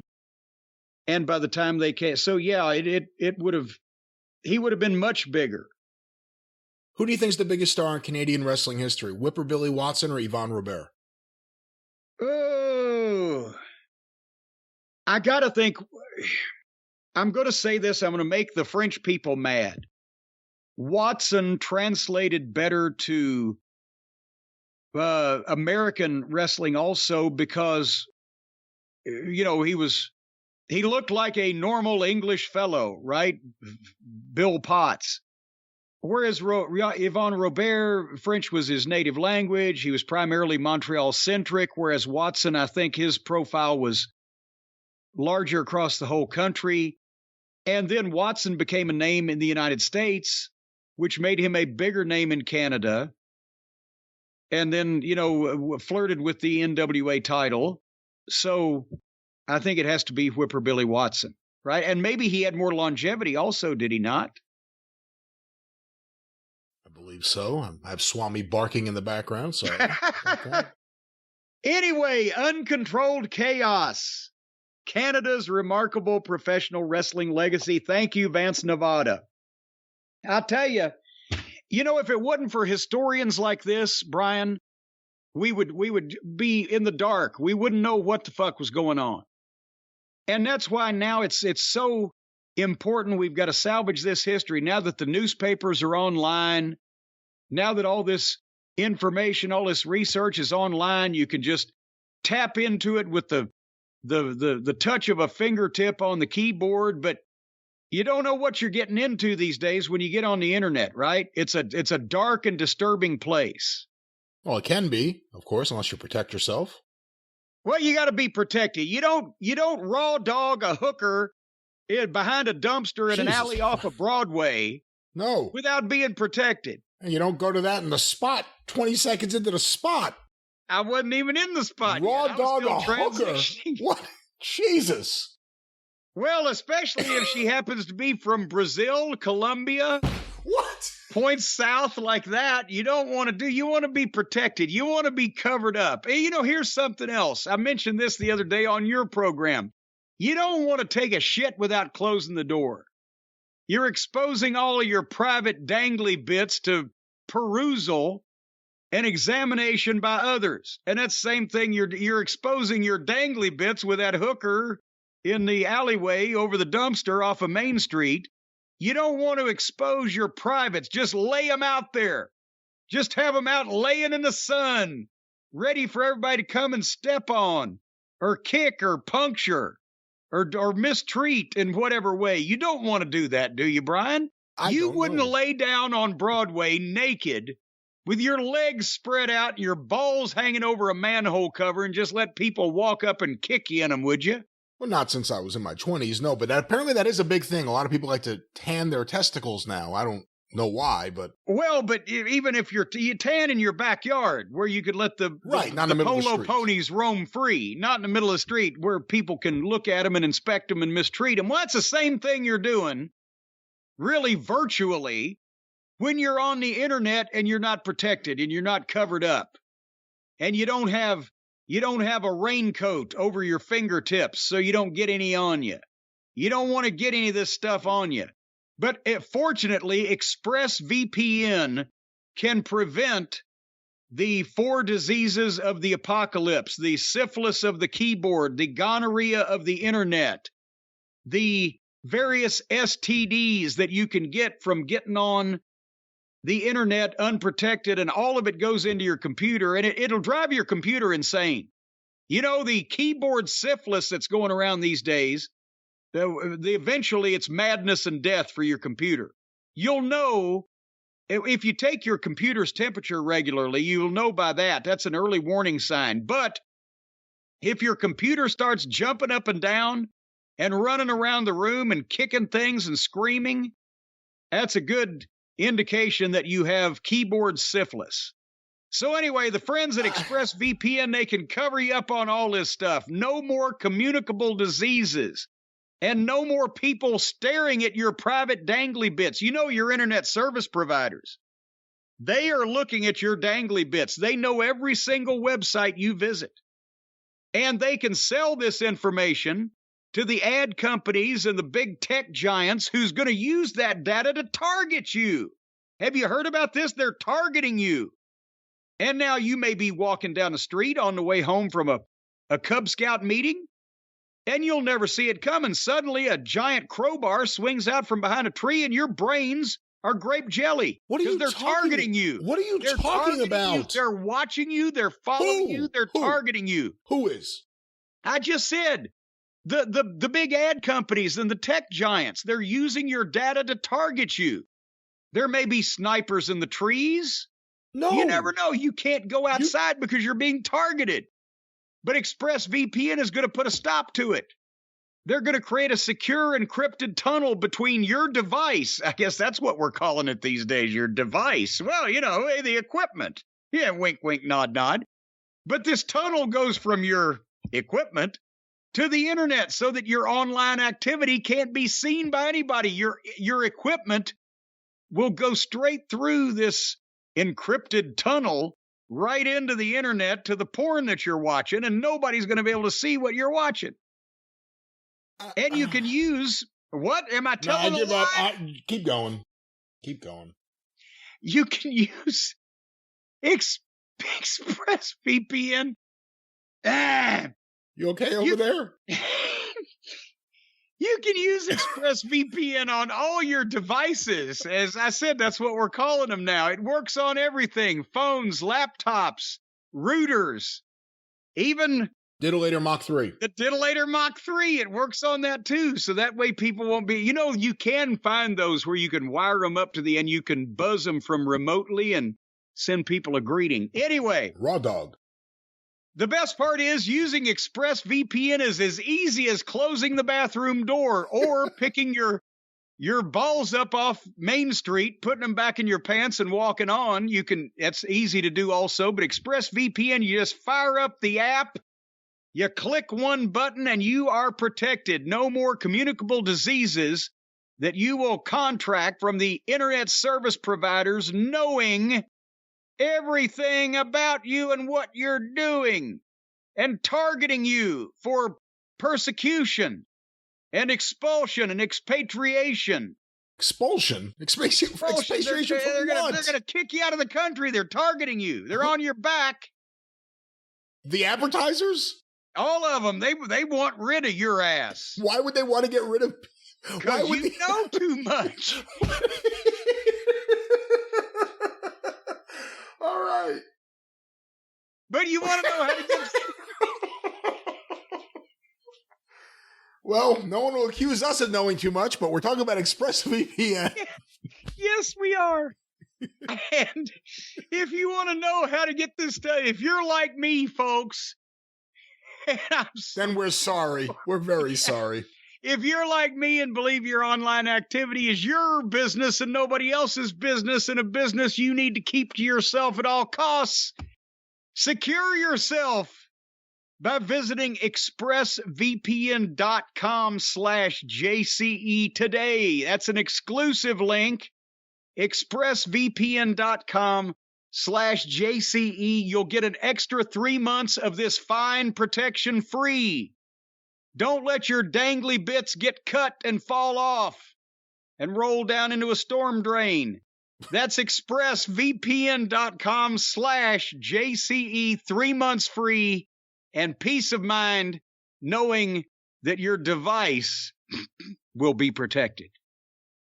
Well, Brian, we're going back to Canada, but this time the trip is not going to be so enjoyable. No Edward Carpentier, no Killer Kowalski. No Sheik, no Johnny Rougeau, just AEW. They were in Toronto, and as we've mentioned, so much great wrestling over so many decades has been presented there. And the people up there in Toronto, they love the wrestling. And they were as polite to some of this as I guess Canadian fans can be. But I don't believe that we're not going to be placing this AEW Dynamite on the list of the biggest gates and crowds in the history of Canada, nor on the list of most memorable programs. There's some things going on, but what's the biggest story coming out of this program? Jungle Boy has an official real name now that somebody else besides Jim Ross is using? Or was it that we still don't know why Dino is such a douche and turned on his good, close personal friends? Or is the question, why the fuck are Wardlow and Samoa Joe a tag team? And why do FTR figure into that? There's so many questions out of this program, none of them drawing money questions, just questions. And you didn't even talk about that Adam Page promo, so there's a lot of questions coming out of this program. Well, we'll get to that. You know, Adam Page is not only a black eye on the wrestling industry, he's a black eye on his own face. He's a man. He's a man. But not in the Chicago Transit Authority really cool groove, long extended instrumental version of I'm a Man. Or the Spencer Davis group update. There is no Steve Winwood here, ladies and gentlemen. Oh, all righty. So the top of Dynamite, out comes the brand new announcer. They got another announcer. And it is, of course, the inimitable Renee Paquette Moxley Good. She sounds like a British dowager, member of the upper crust. Renee Paquette Moxley Good. And she's obviously John Moxley's wife, and as part of the new contract, apparently. Everybody's family gets a job. Okay, she's been a recognized wrestling personality with the WWE on their announce staff and broadcasting staff before, so I gotta be honest, I don't know if I ever paid any close attention or if we were even watching the program when she was on it, but all right, let's see. How are they going to feature her on her debut? Is she the sideline reporter that asks incisive questions? Is she giving background information as part of the broadcast team on events that are happening hither and yon in the arena? What pithy part is she going to play in this program? And she came out and was happy to be there and introduced Canada's own Christian Cage and asked this question of Christian Cage: how does it feel to be back in Toronto? And that was the last goddamn thing she said in this fucking... So, I'm not knocking her. They didn't give her anything to do. She's here and hey, how's it to be back in Toronto? A monkey could have asked that question. So, I don't know. But anyway, she's here. They didn't give her a question to ask or anything to do with this interview. And then Christian knocks Toronto and introduces Dino Douche. And by the time Dino comes out to the stage, Renee is good and gone. And that was that. Very good. Very well done. So then it's Dino versus Jungle Boy Jack Perry. And now they're making an effort to, remember JR would call it, because it was a little ridiculous. Well, there's Jungle Boy. What was he found in swaddling clothes in the nest of chimpanzees on the escarpment in darkest Africa? I mean, I got the look. He looks like a Jungle Boy. He's got the loincloth, but JR would always say Jungle Boy Jack Perry because he's not just some random dipshit that was found living with the apes in the jungle. He's the son of a famous Hollywood actor. So now everybody's Jungle Boy Jack Perry. It's like Seth Franklin Rollins. That's everything that's said now all in the same time. So we don't know. Do we yet know why that Dino stabbed Jungle Boy in the back to go with Christian and then pretended that he didn't, but then a week later he did. Have we unraveled this mystery? What did Jungle Boy take a shit in Dino's Post Toasties one morning? What happened between these former friends? Well, they were best friends, according to Jungle Boy. Best friend ripped his heart out. It really did. But we have no idea what happened. We have no idea what happened and then why it was made out so that he faked him out the first time and then the second time he did turn on him. We don't know why they fell out. Remember, I think didn't early on Christian say, remember when I did the Marco? That was dropped, so apparently Luchasaurus knew of some devious thing that Christian could do. I don't know. I don't know why this feud exists still. Remember what I did to little Marco? Like, isn't it? We should have seen Marco floating down the river with a fucking cement overcoat or something. Apparently Christian's injury is a serious one and it's going to take time to heal. Are they going to draw out this thing with him and Luchasaurus until Christian's ready to get back in the ring? Well, I don't know because it's already drawn. It needs to be quartered. So this match, Jungle Boy opens hot. He's feisty. Dino awkwardly tries to put himself in the right place for the overly complex shit that they're doing. And Dino continues to not work like a big giant muscle builder. He works awkwardly like a small guy trying to do his flips. Within, pretty quick after the match starts, Dino's outside pulling a table up to ringside, which makes the people chant, "We want tables." They don't want the babyface. They just want furniture. And they fought on the floor for 3 minutes straight. Because guess who was the referee? Rick Knox, the corpse referee. So they're on the floor for 3. But did you hear what happened to Rick Knox last week? He had an incident. Oh, no.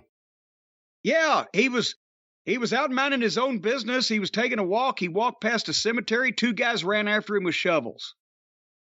He outran them? Well, obviously, he was on television. It's fast. So they come back from a break, and they're in the ring, and immediately they go back out to the floor by the table. And they take forever on the apron, teasing, falling through the table. And then Jungle Boy just runs, and Dino's on the apron, hanging on by the skin of his chinny chin chin. And Jungle Boy runs across the ring, does a sunset flip over Dino outside, and gives him a power bomb off the apron through the table to the floor. What a fucking bump! And it looked like it killed him, and it got a big pop. And I'm thinking, well, okay, they're going to put the kid over. This is a count out. And Jungle Boy get back in. The big goof won't. And we've prolonged this somehow, and it actually is reasonable, the way they've done this, that he could win this. And as soon as I said that, Jungle Boy rolls Dino back in the ring. The guy that's 100 pounds bigger than he is. He rolls this dead guy back in the ring and gets in the ring himself. And at that point, he does a fucking Undertaker sit-up. Dino douche does. And he's back up on his feet and back on offense. And he's 100%. And they're continuing a match. I said, well, this fucking guy is even shittier than I thought he was. So at that point, I couldn't wait for this to be over. So I fast-forwarded about 3 minutes. And at that point, I see Jungle Boy Jack Perry give Dino a reverse Hurricane Rana. The stupid move they do that it's a Hurricane Rana, but he's going backwards, so it defies the laws of gravity and anatomy and risks breaking your neck, both of them. And I'll be a sumbitch if Dino didn't land straight on his head on top of Jungle Boy. And then he hit another finish before he even covered the fucking guy and got a 2 count. These guys never went to any kind of accredited wrestling school. I've established that, or they just don't listen. And then, after all that, and trying to build Jungle Boy up as somebody, Dino choke slams him off the top rope. What a fucking bump again. then picked him up and hit another finish on him that looked half as good as that, and then beat him flat. 1, 2, 3. Instead of giving him an out, instead of, I don't know, protecting him in any way, I'm not talking physically, I'm talking professionally, he just choke slams him off the top and then picks him up and gives him another finish and beats him flat. 1, 2, 3, and that's 20 minutes into the show now. Your thoughts? When he powered back up, that's what I thought. I'm like, wow, they're going to really try to get Jungle Boy with his new name, Jack Perry, over tonight. He's not only going to beat Luchasaurus, he's going to do it after he gets back up from something that should have finished off anyone. Again, someone won a match with a superplex on NXT this week, ladies and gentlemen. And then, no, he just beat Jungle Boy. I don't know why. It went on for a long time. When you said you fast forward to 3 minutes, I was like, oh, Jim's being unreasonable. But then I remembered it went past, I think, a couple commercial breaks, didn't it? It went on for a while. It was 20 minutes into the show by the time that we were done with that. And it seemed longer because it's Luchasaurus and he can't work. He has no concept of what the fuck he's doing. And if he's in with a little small guy that his job is to beat the shit out of him, he gets over. But to have any kind of match with anybody on a competitive basis, he's an idiot. Who do you think will win a match, Luchasaurus versus Brian Cage? Oh, good God. That would be some kind of matter and antimatter collision, wouldn't it? Matter and antimatter. It'd be the greatest junior heavyweight match that neither guy's a junior heavyweight. Like Bullet Bob Armstrong used to say, it's a case of mind over matter, because I don't mind and you don't matter. All righty. Private Party and Matt Hardy were in the back arguing with Stokely and the other Page and another guy. I don't know I can't remember who he was. He's one of the assistants. He was in a suit. I just burped off microphone. So then QT Marshall's in the ring with Camarato and Solo. Did you hear what the stipulation was that they set up in that promo? No, I can't. I couldn't. Matt's yelling and what's the deal? What's happening? They're still wasting TV time on this. They haven't learned yet that people don't want to see any of this. They don't want to see Matt Hardy, especially like this. Perhaps if you decided to take it by chance and use Jeff again, but I don't think you could use Matt anymore. The stipulation is now that Private Party wants to be back with him, I guess because Andrade can't be there, Jose the assistant has somehow finagled a deal so that they've been sold to Stokely Hathaway in the firm. What? And now Ethan Page wants to wrestle Matt Hardy, and if Ethan Page wins, Matt Hardy has to join the firm. But if he loses, I believe Matt Hardy gets control of Private Party once again. They gave TV time to this. Why isn't this on Rampage? The promo itself. The firm. He's radioactive. Radioactive. I'm surprised you didn't pop on that one.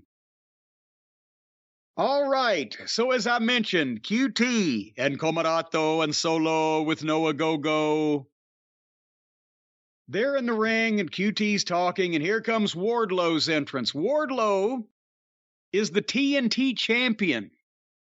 He's got a belt. And then here comes Samoa Joe. He's the Ring of Honor TV champion. He's got a belt. And it's Wardlow and Samoa Joe. Two people. I love Samoa Joe as a talent and a person. I've worked with him, know him. Great. Wardlow, we love as a talent. Never met the fellow. What the fuck business do they have being a tag team and why? And so it's Wardlow and Samoa Joe against Camarato and Solo. And I played with Harley Quinn and rubbed her belly. And Wardlow and Joe won, and the power bombs. And then here comes Brian Cage and the Gates of Agony out with Prince Nana. And I like Prince Nana. Where did he come from?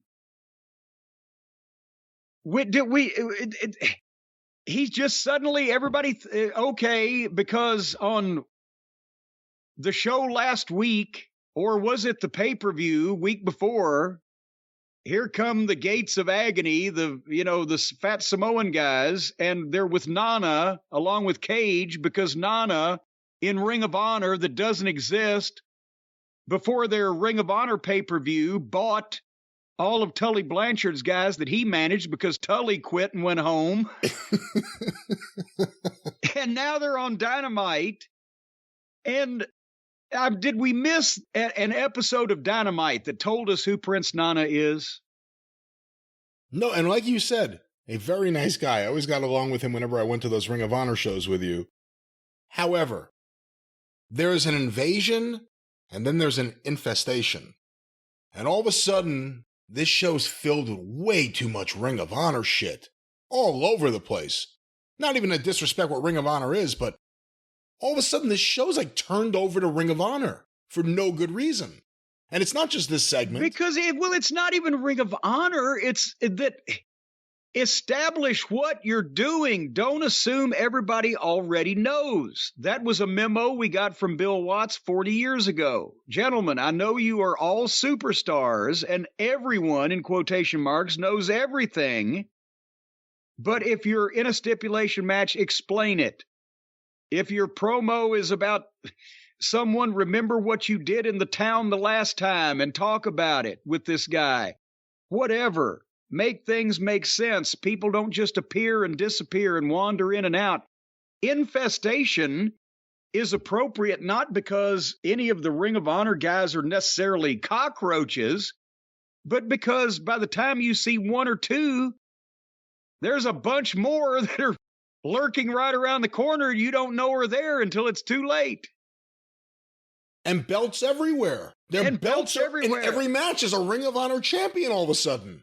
Well, not all Ring of Honor. Again, though, because Wardlow's the TNT champion. Samoa Joe's the Ring of Honor TV champion. There's one. Then Nana comes out with Cage and the Gates of Agony.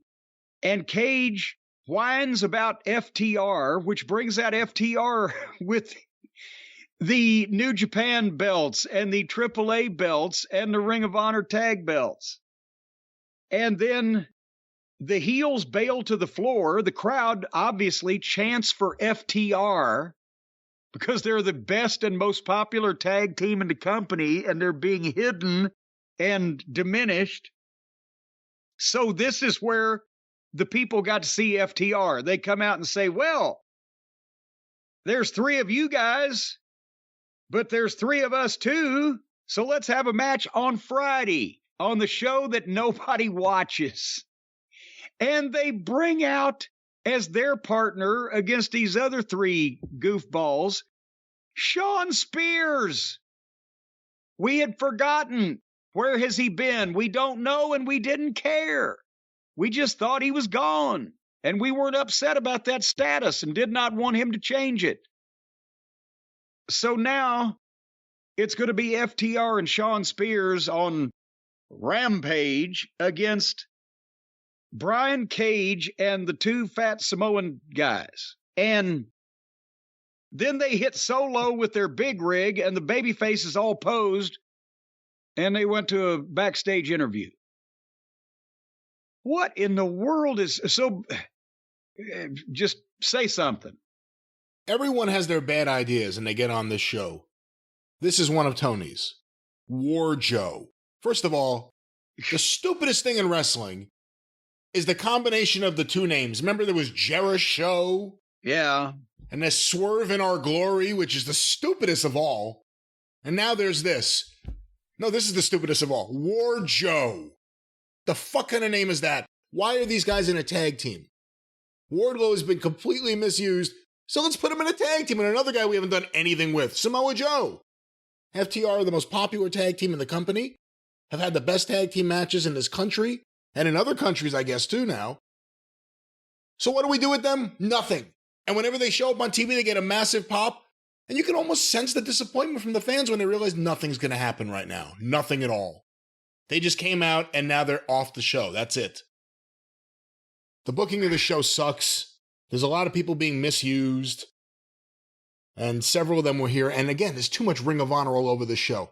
The Ring of Honor Tag Team Champions are in this match. The Ring of Honor TV Champion was in this match. Jericho's the Ring of Honor World Heavyweight Champion. Garcia's the Ring of Honor Pure Champion. Ring of Honor people like Nana, who have never been exposed to this audience ever before, just show up. They just show up and they're treated like we're supposed to know who the fuck they are. And they're not the only ones. There's been other people. And, you know, the other thing that sucks is Ian Riccaboni, who I really like, he's on here and he has to, like, everything's like about like defending Ring of Honor, like later on with Jericho, like, oh, we have to defend the honor of Ring of Honor. Like, what? It just, none of this is good right now with the Ring of Honor involvement. Tony's forcing it onto the shows and it's not working. Well, speaking of forcing things on the show that are not working, it's time for Chris Jericho and Cool Hand Luke and Daddy Mac Daddy in the back screaming, upset about Danny Garcia not returning his phone calls. And Jericho says he's going to out-wrestle Bryan Danielson. And I'm sure he is. Since now that everybody else is suspended or hurt or gone away or licking their wounds, Jericho's right there in Tony Khan's left ear and right ear. He's the devil and the angel on the shoulders all at the same time. Sitting right next to Mega. Well, there you go. You got Mega on one side and Jericho on the other side. I wonder if Tony feels like the meat in an idiot sandwich.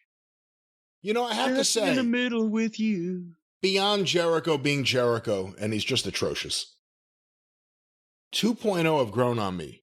And I wish they weren't doing this anymore, Jericho. Break them away and let them do something else. But the one who I didn't think had much personality on the mic all of a sudden is showing a little bit. And luckily, he's not over the top like his partner, who's just like, I'm assuming he's not coked up, but that's the greatest coked up wrestler I've ever seen on a show. They've grown on me. I just hate the way they're used. Because if you do stuff with Jericho, it's this childish, raw mentality that takes place in like another world from the rest of the show where everything's dumbed down and takes forever. And I wish they were used better because they've shown me they can do promos and I actually like them in the ring. Well, I tell you, speaking of liking something in the ring, they actually did something that I did like, and they've got something going and it's over. And by the end of this, they managed to shit on it too. Billy Gunn versus Swerve. The crowd was singing, what, you know that Keith Lee thing, and bask in my glory, or whatever, scissor me daddy. It's incredible. This is such bullshit, and they're loving it, and it's over, but it's not bullshit that makes the whole business look fake. It's bullshit that makes these baby faces look like they're crazy. It's updated fucking handsome Jimmy Boogie Woogie Man Valiant. Billy Gunn's 58 years old, looks great, and he's more over than ever. And a pro wrestling match broke out. I couldn't believe it. They were actually working. Billy's not going to go out there and do all that stupid bullshit. He's a pro. He hot dogged like a baby face for a little bit, and then he got cut off, and the heel gets heat on him. They go through a break. They come back. A little bit more heat. Billy hits the tilt-a-whirl. Both of them sell. Billy makes a comeback, hits a jackhammer, goes for the famouser, misses that or is foiled in that. Swerve takes over, gets a nice 2 count. Then they do back and forth a little bit, and Swerve rolls through and grabbed the rope, which had to be a Billy Gunn finish, because not only was it a nice match and a nice finish, but good position on the finish. And I would have to think that none of these other numbnuts know how to position themselves for shit like this. So Billy gets in there, gets Swerve over, has a nice uninsulting segment. And as soon as it's over, and obviously Billy needs to do the job because Swerve, and if we ever see Keith Lee again, the other part of the tag team that they're fighting, then the Acclaimed needs to get even for Daddy getting beat. And so everything was fine and it made perfect sense. And then here comes Mark Sterling and Tony Nese out on the stage. And I swear to God, if you said to somebody, this team is red hot, the fans love them, they're loving just silly shit that they're doing, they're just captivated by them, how can we involve them in with people that nobody cares about in such a way that we will take away the thing that's making them popular? I've got an idea. So Mark Sterling, the fake lawyer, comes out and says that he's trademarked the phrase "scissor me." And so that means that the Acclaimed Billy Gunn can't do it anymore. And they start to do it anyway. And he said, "Oh, no, I'll sue you." So now they're standing there like dicks, like this fucking putz that everybody can see is a fake. A mile away, Mark Sterling. He's not a lawyer. This is bullshit. And he doesn't do it well because it's phony and he's winking at everybody and it's over the top comedic. He's playing the part of a heel manager lawyer. And nobody gives a shit about Tony Nese because nobody's ever seen him win a fucking match. And this is garbage. And they put the Acclaimed in with this preliminary bullshit as a red herring and take away their scissoring. What the fuck? What in the world? Does Sterling have pictures of Tony wanking a dog? Your thoughts? I don't know about these pictures, but the Wrestling News will report them if they turn up. I don't know why. I told you before. There are certain guys that make you cringe as soon as they come out during a segment. As soon as Mark Sterling's voice was heard, I said, "Oh no, why are you going to ruin this again?" I don't care if he's a nice guy. He's been used like shit, so that's the way we think of him. I love Swerve as a heel. Man, every time I see Swerve, I'm more and more sold on Swerve. Yeah. Billy Gunn probably wakes up in the morning and says, "I can't believe this is happening to me." Again, I can't believe this is happening to me. They just had a DX reunion, and look at the position he's in. He's actually happening right now. Yeah. The Acclaimed are over, and I worry about how over they'll be when the booking gets done with them. Well, speaking of that worry, for the first time, I see an MJF segment, and I'm like, I don't know what the fuck's going on. MJF was with Officer Bar Brady, our friend Alex Marvez, and Stokely comes in, and MJF talks down to him, which was fine. And he was very condescending. Strike two, because he's fucked up a couple times now. One more and you're fired. And then he talks about, William Regal and a situation there, and he doesn't know if he would have shaken Wheeler Useless's hand. But this whole thing was, you don't know what it's like to be MJF. You don't know what it's like to be the bad guy. I wrote, what's going on here? This is getting deep, and I'm not talking about psychologically as much as the bullshit factor. Are they trying to set him up to be a sympathetic figure? You don't know how hard it is to be the bad guy.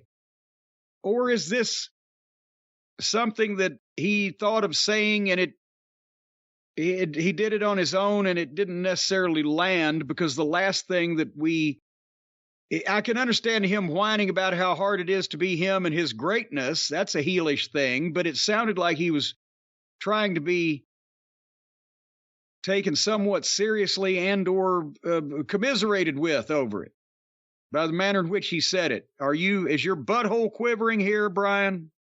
No, that's my chair you're hearing. Well, you know what I'm saying. I know what you're saying, and you know what I'm saying. I think, MJF's in a weird position right now because he's kind of hitting and missing at the same time. Because his stuff's been great, except for the Stokely stuff.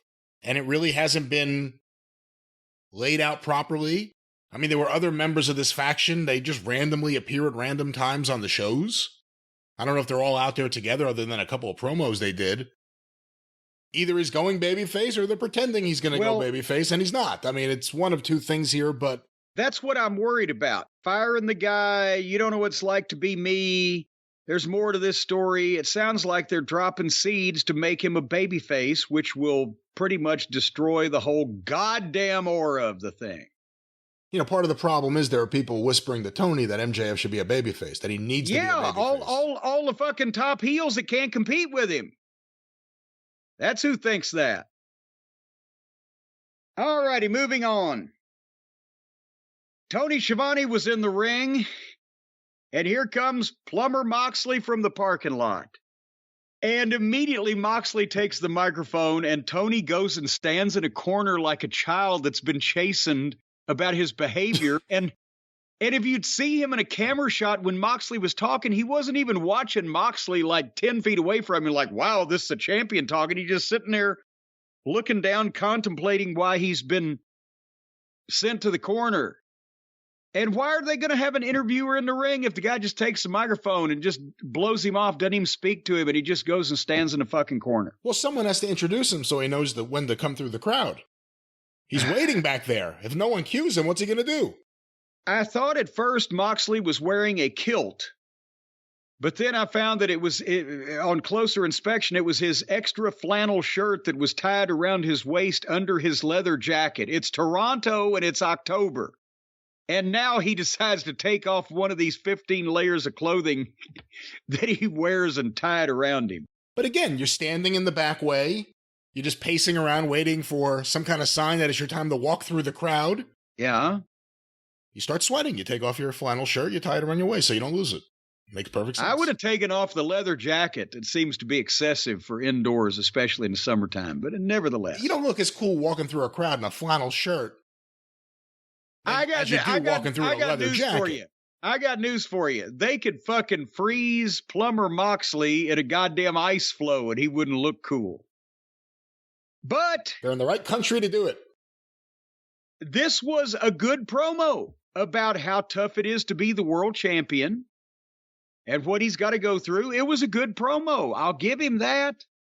And I think he had a goddamn in here. So between him and MJF, it was 2 goddams and a shit somehow on the program so far. Even though they've been bleeping shit on both WWE and AEW programs. He's still the champion. He got go fuck yourself on TV. Yeah, well, but that was live. But I always thought goddamn was worse than shit. I don't know. We ought to have a list to see what's worse. But anyway, he did a good promo. And then he mentioned Hangnail Page's name and instantly the music and the entrance. And so, again, it was like, this is the setup part of this dramatic presentation where now the music plays and the other guy comes out. It's his cue. And when Page started talking, I was just wondering if he was going to go into business for himself with Moxley like he did with old Punk. Probably not, since... Moxley seems more amenable to playing with the children than chastising them for their unprofessional behavior. But anyway, here we go. MJF's in a skybox watching all this because he's got a title shot anytime he wants it. Page puts Moxley over as a great all-around guy and a friend to furry woodland creatures. But he's upset because it's his big chance. And he's pissed, Page is, that Moxley had called him a nice kid. Am I a kid to you? And basically Moxley said, yeah, I think you're a kid. Adam Page he said all the words here, but he has zilch in the way of promo charisma, where he doesn't make you think that it's him talking, he's reciting shit. He doesn't put inflection or emphasis into a lot of it. It's just his same blank stare and monotonic voice. Except when he flips out, as he does every once in a while, and as he did here. Remember before he had the nervous breakdown, we thought, when he was going into business for himself with Punk? Now he had a nervous breakdown and started screaming about all his friends disappearing and he's depressed. And the medicine isn't working, but I'm still here because I'm a man. And to illustrate this point, he worked himself up into a frenzy, screaming, I'm a man, while he was punching himself in the face. Now, bear in mind, when Mick Foley as Mankind did that, because he was supposed to be a fucking psychopath and he was believable in that part, And it was something that you would think that lunatic, that disfigured, maimed, masked weirdo would do. Well, yeah, that worked. But when it's this fucking butterfly jean wearing pisshead of what was it, empty-headed guy that's done nothing in the business, claiming to be a cowboy, that's standing there over and over screaming, "I'm a man," and punching himself in the face. As far as acting goes, Brian, this, I think, was a tour de farce performance. Yeah, and I don't think you're doing it justice. I'm actually trying right now to find the audio of him screaming, "I'm a man," because it was one of the most ridiculous things. Even if you want to get into it and try to give him a chance here, as soon as he starts yelling, "I'm a man!" You want the fans? Is that what the fans are supposed to chant? "You are a man!" After he flipped out and did that and punched himself in the face, and by the way, he got like a drop of blood out of it, but he gave himself a fucking swollen eyebrow. You could see it puffing up. Then he calmed back down and continued talking normally and told Moxley off and then walked out. I don't know what to think about this I mean, I guess if you already liked Adam Page, you thought, wow, boy, what a promo. But like most people, since they don't already like him, they thought, what the fuck is with this fucking guy? He acts like a nerd trying to be a cowboy. Do you have any audio at this point? Yeah, hold on. I better go to this audio right now. Here's Adam Page in the ring with Moxley explaining who he is and what he is. Let's go to this. I'm anxious. I'm depressed. The medicine is not working, but I am still here because I am a man. I am 31 years old. I'm a former World Tag Team Champion, a former World Champion. I've watched my family members be lowered into the ground, and I've brought new life into this world just like you have. I'm a husband. I'm a father. I've been choked till my face turns blue, and I've been beaten in that same face over and over, and I keep coming back because... And now he's punching himself in the face.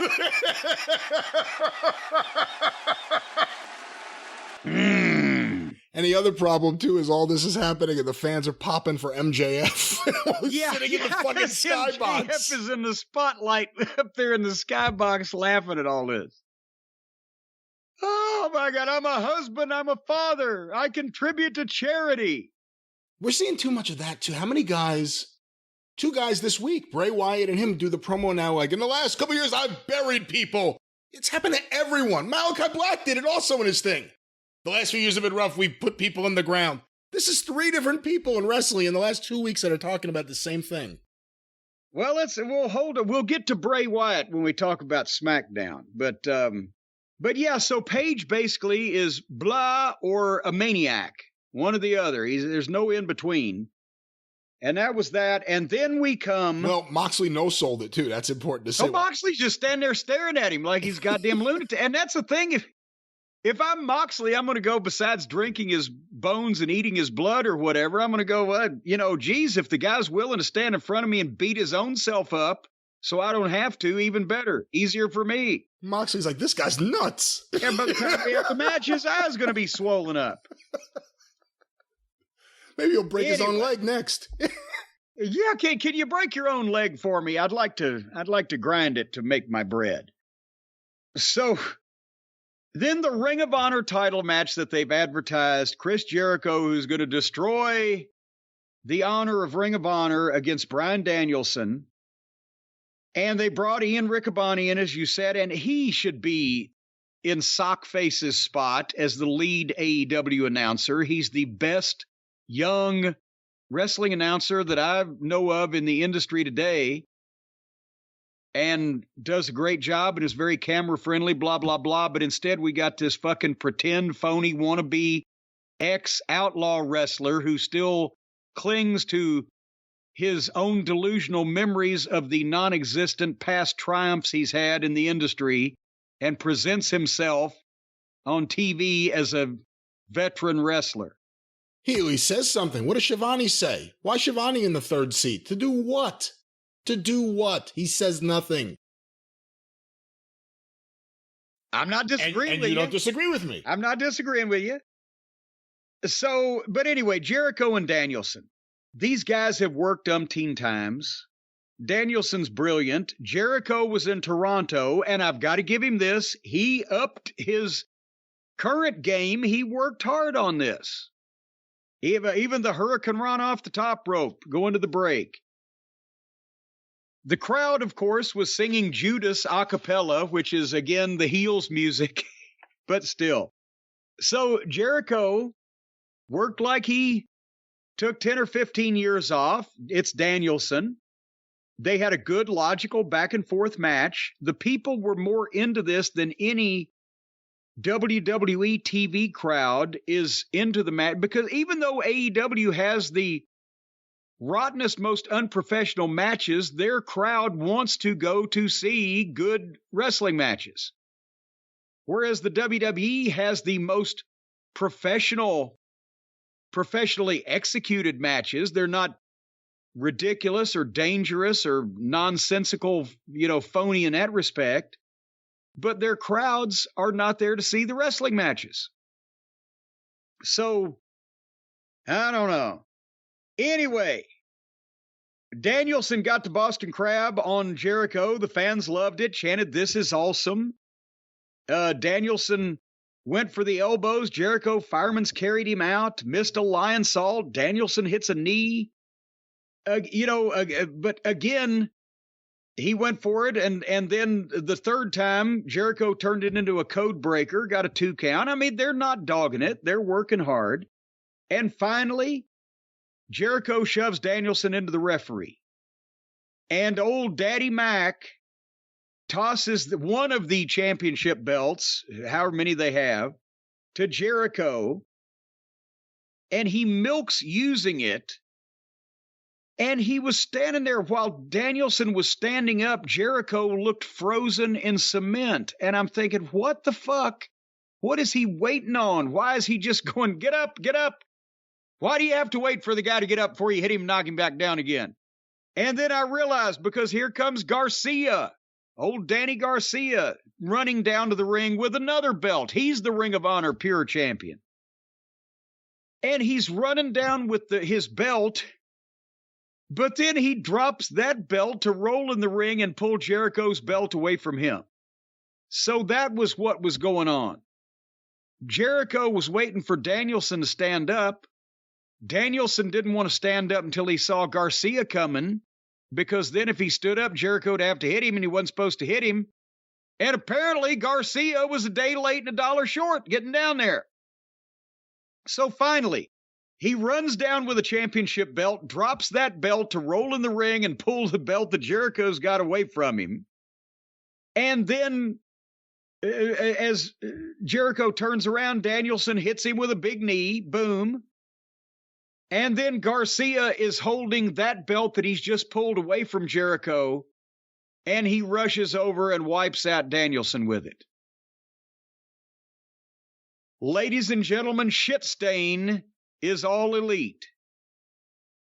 A standard, nonsensical, illogical WWE / shit stain style swerve.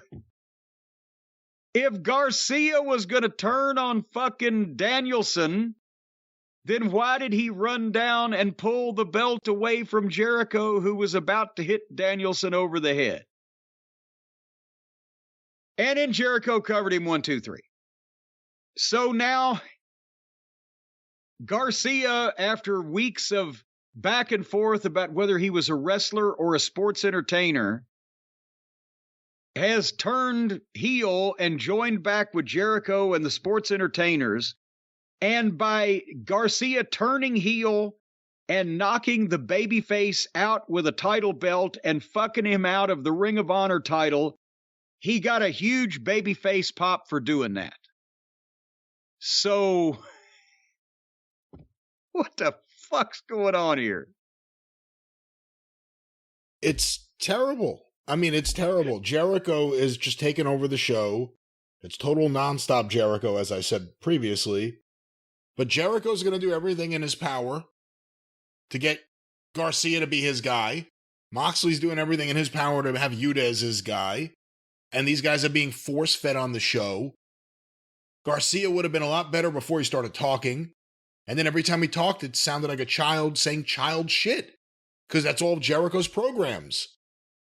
Danielson, man, a guy, he went from being one of my favorite guys to it doesn't make me pause anymore when he's on TV.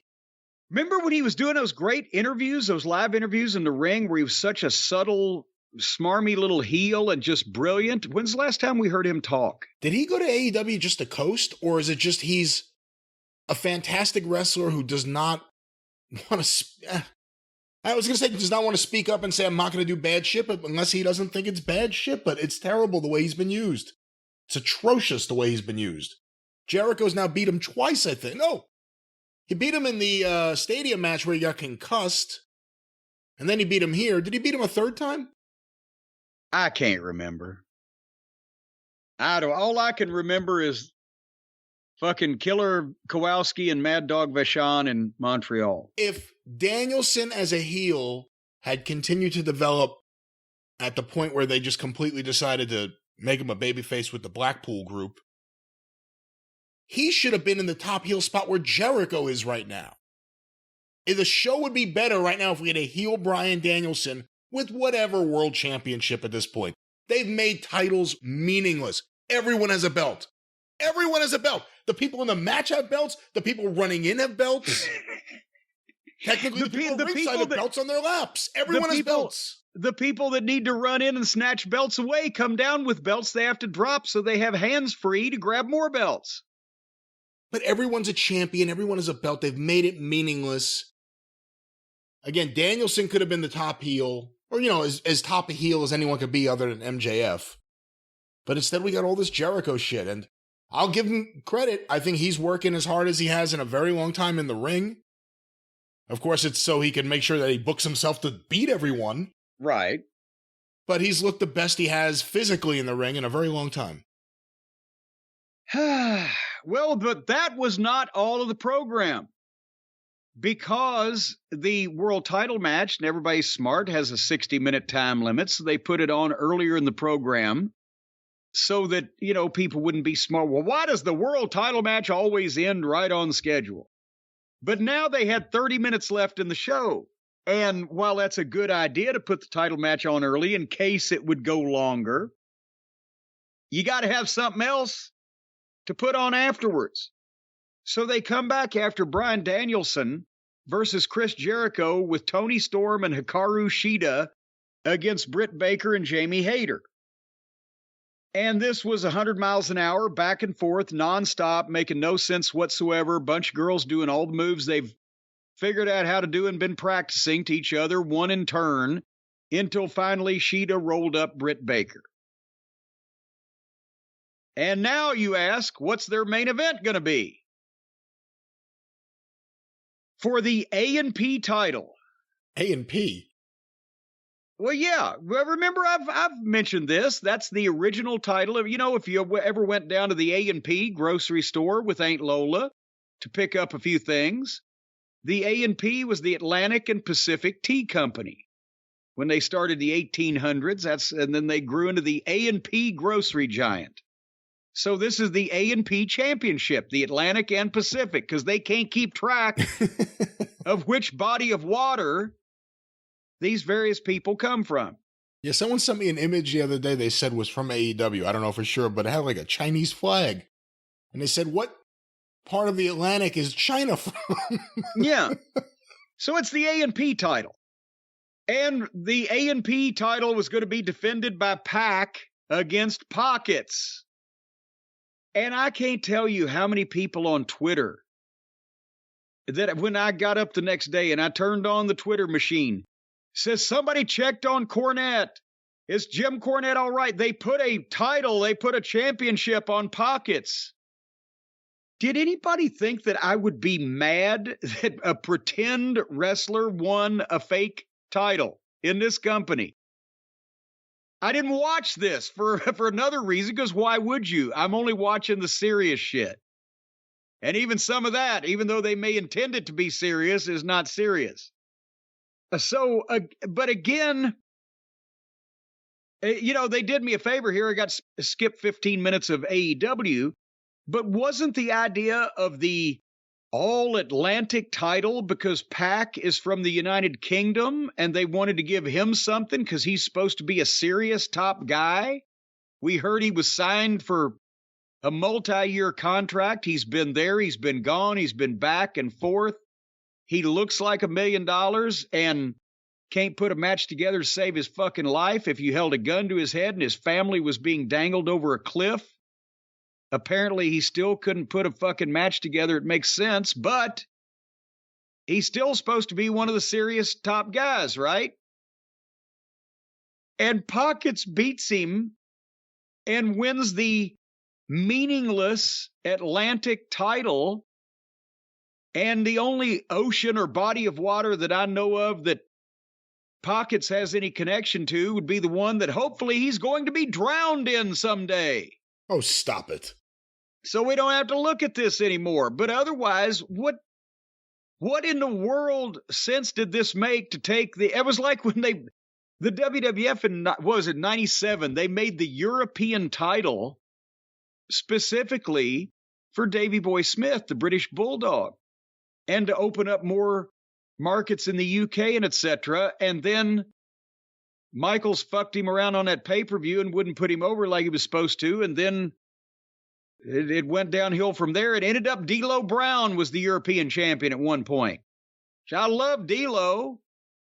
He's one of my favorite guys in the world, but he didn't have any connection to Europe. All right. Anyway, so that was the last half hour of the program, the girls' tag and the joke match. So what was the ratings? Where did they go on those last two segments? Well, let me get you the quarterly breakdowns. I'm trying to find the overall rating. I want to say it was 900 something. Where is it? The overall rating was 983,000 viewers. And here's the quarterly breakdown.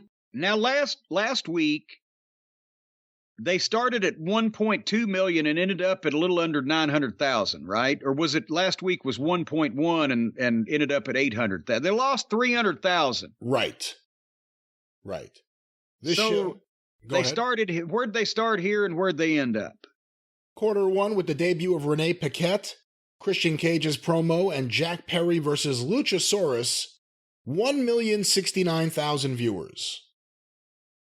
Segment 2, which is more of Jack Perry versus Luchasaurus, as well as The Firm and their issues backstage with Private Party, and Matt Hardy, did 1,045,000 viewers. I can't believe they never teamed up as a six-man tag team called Party Hardy. Don't give them any ideas. That's not bad, though, actually. Segment 3, or quarter 3, Samoa Joe and Wardlow versus QT Marshall and Nick Camarado, plus the Embassy and FTR and Sean Spears, plus the Jericho Appreciation Society promo, plus Swerve Strickland versus Billy Gunn, 1,071,000 viewers. So that segment went up from the previous one. Quarter 4, the end of Swerve Strickland versus Billy Gunn, including Tony Nese and Mark Sterling's involvement, as well as the Acclaimed, MJF's promo, as well as the beginning of Jon Moxley's promo, 998,000 viewers. So they're still in the realm of reason there. They're up, they're down, but they're in the groove. But that was the biggest drop so far. That was a drop of 73,000, but we're going now to the 9 o'clock hour. 9 o'clock hour begins with Jon Moxley and Hangman Page in the ring, followed by Jericho versus Danielson, 983,000 viewers. Jericho and the world title match dropped. All right. It was down another 21,000. The next segment, which is quarter 6, the end of Jericho versus Danielson, as well as Nyla Rose's promo, 963,000 viewers. Quarter 7, Britt Baker and Jamie Hayter versus Hikaru Shida and Toni Storm, 879,000 viewers. Ooh. Down 84,000, the biggest drop of the night. And following that is quarter 8 for the All-Atlantic Championship, the prestigious All-Atlantic Championship, Pac versus Orange Cassidy, 857,000 viewers. They lost from the girls' tag. Woo. So Every week. It's every 850, week. And they started with what, 1,000 or 1,000? Yeah, 1,070,000 something or 80-something thousand. And people saw that MJF wasn't going to be in the first few segments, and a lot of them tuned out when they didn't see any teases for a big MJF thing later on. Jericho has proven that he's not going to pop any number. He's okay to just hold things in place. He's smart enough to get himself out of that main event spot. He got himself to the 9 o'clock hour right after it. And then Orange Cassidy versus Pac. Listen, you don't like Orange Cassidy. I'm not a fan of Orange Cassidy. There are people who love him. Is he as hot today with them as he was 3 years ago? I don't think he's drawing anyone extra. I don't think anyone's going out of their way to see him at this point. And every week, and I hate to say it, the women's match causes a hemorrhage of viewers. No matter what part of the show it's in, it seems like. And usually it's always in the same part of the show. But it causes a mass exodus of viewers. And we could all like women's wrestling. We could all like the best women's wrestlers out there. And we could all want the best for it. But there's a reality that needs to set in at some point. Well, you know what? When you're hemorrhaging, that's not a good thing, Brian. It's not good to hemorrhage. What are you going to transition to? This can't be good. It's not good to hemorrhage. and I thought you were going to say the hemorrhoids, because it's not good to have the hemorrhoids either. Why did you think I would say that? Well, it's that one of those hem words, hemorrhoids, hemorrhage. It goes right in together. Sometimes you have hemorrhoids and they hemorrhage. And I'll tell you what, you can stay off the hemorrhoids and the hemorrhaging in one simple way. That's the last thing you want to do is wake up first thing in the morning and either have a hemorrhoid or have it hemorrhage. So you wake up every morning, you have a good, healthy breakfast that enables your evacuation capacity to work at 100%, and as well to make sure that you don't have any sugar and carbohydrates and additives and preservatives and chemicals all clogging up your bloodstream so you don't hemorrhage. So if you want to save yourself from either bleeding to death or falling out your own asshole, ladies and gentlemen, you need to eat a good breakfast. What? We should just say it in a nice way. Ladies and gentlemen, it's a good idea to begin your day with a healthy breakfast, a nutritious breakfast, something that can give you protein, something that can give you some good taste. Yes. And we have a wonderful cereal to talk about right here as I commandeer this spot. Yes. Our friends at Magic Spoon. Yes, they do, and yes, they are, and yes, you will. To all those things that you just said, because, folks, the last thing you want to do, like I said, after you eat breakfast, is either bleed to death or fall out through your own asshole. Come on. What you're doing is you're eating good from the start of your day. Magic Spoon, you used to like to eat all this shit when you were a kid. Kids don't get hemorrhoids. But as you're older, you'll find out that you need to make sure that everything that goes through your digestive tract is amenable to your body and its orifices and its various chemical makeup. Eat more fiber. That's why.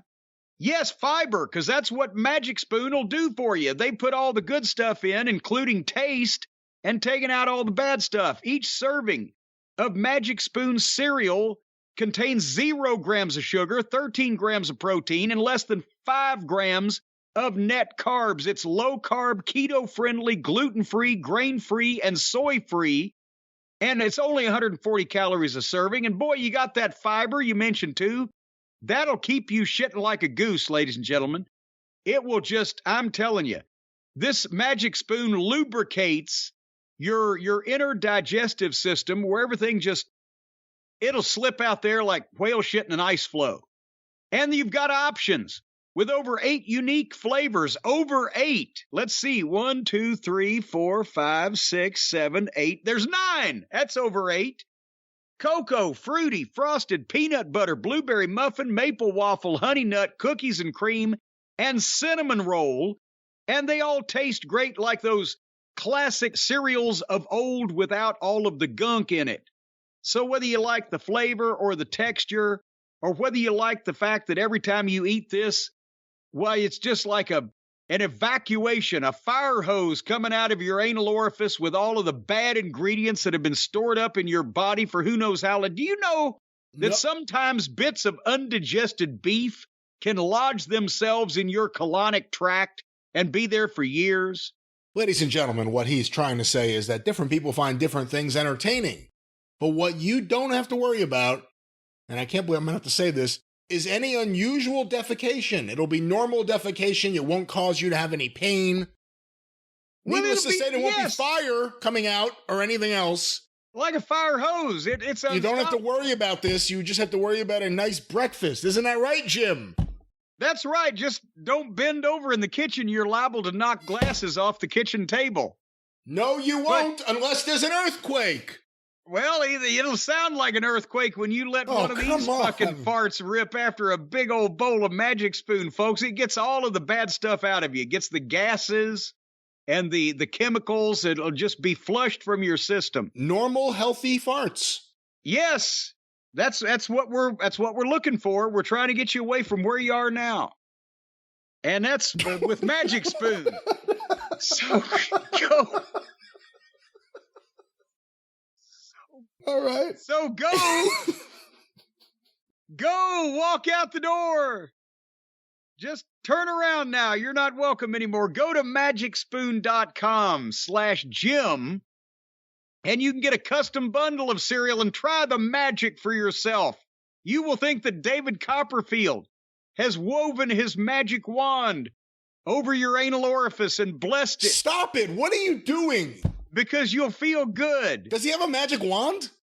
David Copperfield, he's a magician. Yeah, but he uses his hands not the Dickens character, but the magician. Is he a magician or an illusionist? Because there's a difference.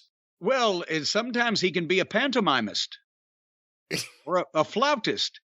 You know, if you don't like this Magic Spoon for any reason, they will refund your money, no questions asked. I'll tell you, they're better people than me. I'd be asking a lot of questions. I'd crack down. There are some parameters you have to follow.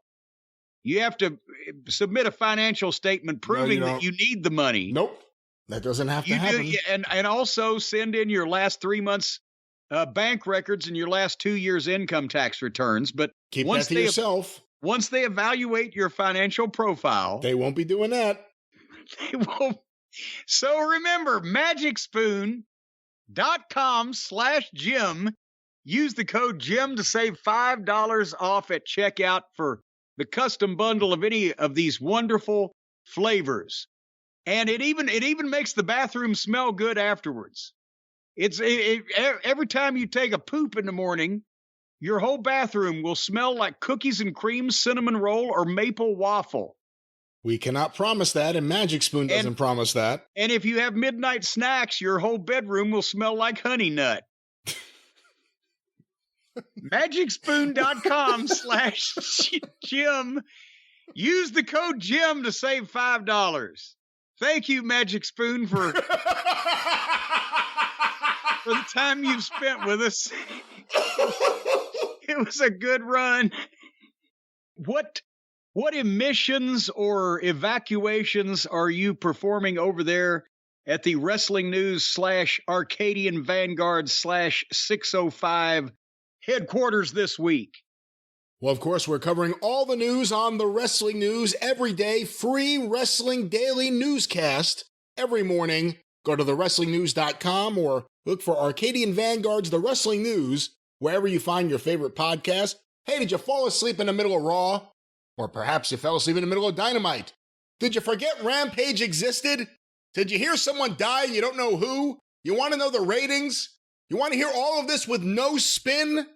Check out the Wrestling News today for the first time ever. Wrestling News. Just the Wrestling News. That's it. No clickbait, no paywall. Just the Wrestling News. Also want to make mention of the other fine shows on the Arcadian Vanguard Podcast Network. Get information about all the shows on Twitter at Superpodcasts, or on Facebook at facebook.com/Arcadian Vanguard. A few notes here. The latest 2 episodes of Stick to Wrestling with John McAdam have been a look at Smoky Mountain Wrestling, including Scott Cornish on the show talking about Smoky Mountain Fan Week with John, as well as a look at the promotion. What do you think all these years later? Podcasts still dedicating their time to Smoky Mountain Wrestling? Well, I'd like to thank all of the current wrestling promoters for being so uninteresting we have to go back 30 and 40 years and more. Did you ever think back then in the midst of all of it, and again, there was a lot of crazy shit happening all around during Smoky Mountain Wrestling, but did you ever think about the idea that people in 30 years would be looking back at what you did, that it is a legacy, it is a body of work that's yours?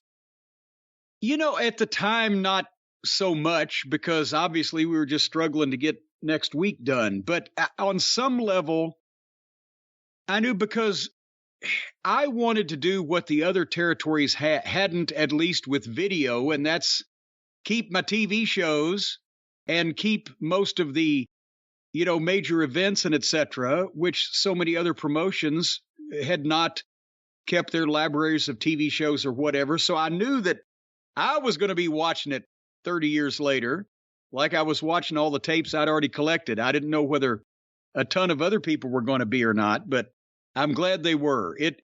And as we've talked about, it holds up because it's wrestling. It's not tied to any time period. It's not the 90s grunge like ECW, or it wasn't tied to a ridiculous amount of pop culture influences. It was wrestling with wrestlers and personal issues, which, as we know from the sign over Jerry Jarrett's desk, personal issues draw money. We'll hear more about Smoky Mountain Wrestling on Stick to Wrestling with John McAdam at McAdamPod.com, or look for Stick to Wrestling with John McAdam wherever you find your favorite podcasts. And of course, the 605 Super Podcast, the Mothership! Thank you to everyone who's been going through the archives. It's kind of surprising sometimes to see just how many people are still checking out the old episodes of the 605 Super Podcast. More to come.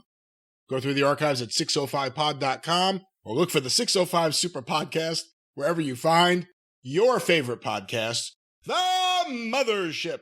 Yeah. Yeah, you'll do another one some of these days if you don't have 4 children and 18 other shows and 14 YouTube channels and a partridge in a pear tree. And that's just the wrestling portfolio. All righty. Smackdown that just happened, not even 24 hours ago. On October 14th, we must give equal time to the WWE here, now that we've gone over AEW's misgivings and shortcomings. And there was a couple of things on this program that I liked, a couple of things I'm not sure what's going on. But did you see the very open of the show? They start out in the parking lot, and there's Karrion Kross and Scarlett, and they're kind of selling and bent over. There's a car that's run into another car. It's a fender bender. There's steam coming off of it. The alleged security are there taking down statements. And all of a sudden, here comes Drew McIntyre and jumps on Karrion Kross and beats the bejesus out of him. And there were people there, and Adam Pearce was there, and they're trying to get him apart. And it was violent, and it was chaotic. And it didn't last too long. They were serious about it. That's if the only drawback to this was that we've seen everybody, major talent, minor talent, no talent, fighting in parking lots and et cetera, and backstage like this on every show, which is why that it now doesn't mean anything anymore. But when you get main event guys like this that looked serious and didn't last too long, and they tried to go a few extra feet to make it look like something, this is why this would have impact and connect with people if they didn't see it on every program. But they did this well. And then they immediately start the program with Xavier Woods and Kofi Kingston, the New Day, coming out singing and dancing and joking in the aisleway and doing their thing, and it's completely different fucking tone. You go from, this is wrestling, these guys are going to beat the shit out of each other, to what the fuck is this? High school community drama. That's what happened to me. I was kind of getting into it just from the opening segment because it was a little bit of a different feel and a look to what they would usually do to start a show. They're trying to heat up this program. They've already had Fire and Mace. Now, some sort of car accident. I saw a car crash. My first thought was, oh, Jeff Hardy's back. But they go from this to the New Day. And I'm not a New Day fan, as everyone knows, but like you said, the tone, even if you are, you go from something serious to grown men acting like children. That's where you lose me. Well, it didn't last too long right there. They did their interview, and the first match going to be Kofi against Sammy. And Sammy's in the back with Jey Uso and Solo, and they're talking about the recent events, and Roman calls on the phone. And Roman tells Jey that he better not screw up like he did last Monday. Sammy needs to win this thing tonight. And again, Sammy's great. So they go to the ring, Sammy and Kofi. And the bell rings for the first match. It's 9 minutes into the show. And they go 30 seconds of action and they go to the break. And I'm, so again, they make sure to let everybody know that the talking and the music and the tapes are important, but the matches, well, that's time to go get a sandwich. So they come back and they had a good match. And like I said, Sami Zayn is great. Both the personality that he's showing in this and his work has always been good. As I've mentioned many times, he was just a pain in the ass when he was a mute luchador. But both guys are painfully thin in this, and Sammy's working with the T-shirt and et cetera, and I know the T-shirt's part of the deal, but it starts to look, the visual is a little, Anyway, they went through another break. And finally, they did a finish, and again, great timing and great positioning on the finish. Kofi rolls Sammy up, but Jey reached in with a kick behind the referee's back and reversed the roll-up, 1, 2, 3, and Sammy won. And Jey did what he was supposed to do, and of course, Sammy's hot dogging, and the finish was fine. And there's nothing wrong with the match. It's just, again, I think this audience, their audience, has been conditioned that the match is the least important thing of the proceedings. What do you think? I'm into the Sami Zayn story with Jey Uso. Jey Uso's been great. Solo Sikoa's actually been pretty good in his role, too. But I can't stand the New Day. And I know a lot of people there love all three members because of the way they've been used and the way they've embraced being used. I just don't like it. It's not for me. So I kind of tuned out or zoned out of this match. Well, by the time that they went back in the back to Triple H, who now have we noticed that apparently the evil regime is a thing of the past. Apparently they finally realized, maybe they all realized all along, but they couldn't convince Vince. Bingo. Well, that's because it's been 25 years. And the reason why they find themselves in this position, not only having lost viewers, but also having lost the goodwill of the fans and having to, I mean, let's face it, if this was the WWE of old, the contest as it is between them and AEW wouldn't be nearly this close. If they hadn't run off several 100,000 devoted fans that are mad at the company, at the promotion, at the evil empire behind it for holding down and or fucking around their favorite wrestlers. That's the base of the AEW audience. And that happened because Vince gave him such a shitty show and presented the promotion as a goddamn heel entity for so long. So now Triple H is the benevolent father figure, as it should be. They've realized they've seen their mistakes and they're correcting them. They'll correct another one here in a minute. But Triple H is talking to Rey Mysterio. And poor Rey Mysterio, they've given him this, okay, yes, it's a hard sell anyway when you're doing a program with your own son. But if there was something to this, if they played up more that Dominic's in love with Rhea Ripley and she's leading him around by the dick. Because everyone could believe that. Everybody could believe that. He's fallen for this girl and she's giving him a line of shit and he's fallen in with a bad crowd.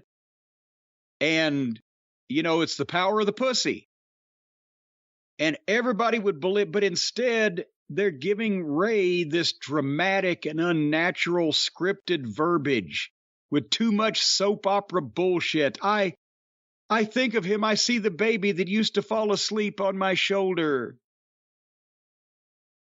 It's like they're making wrestling for soft, effeminate men and fucking childish people of all ages and sizes, I guess. Is it easier? Not that we're for scripts at all, but if you were going to have scripts for wrestling, is it easier to script a heel than a babyface? And is this why?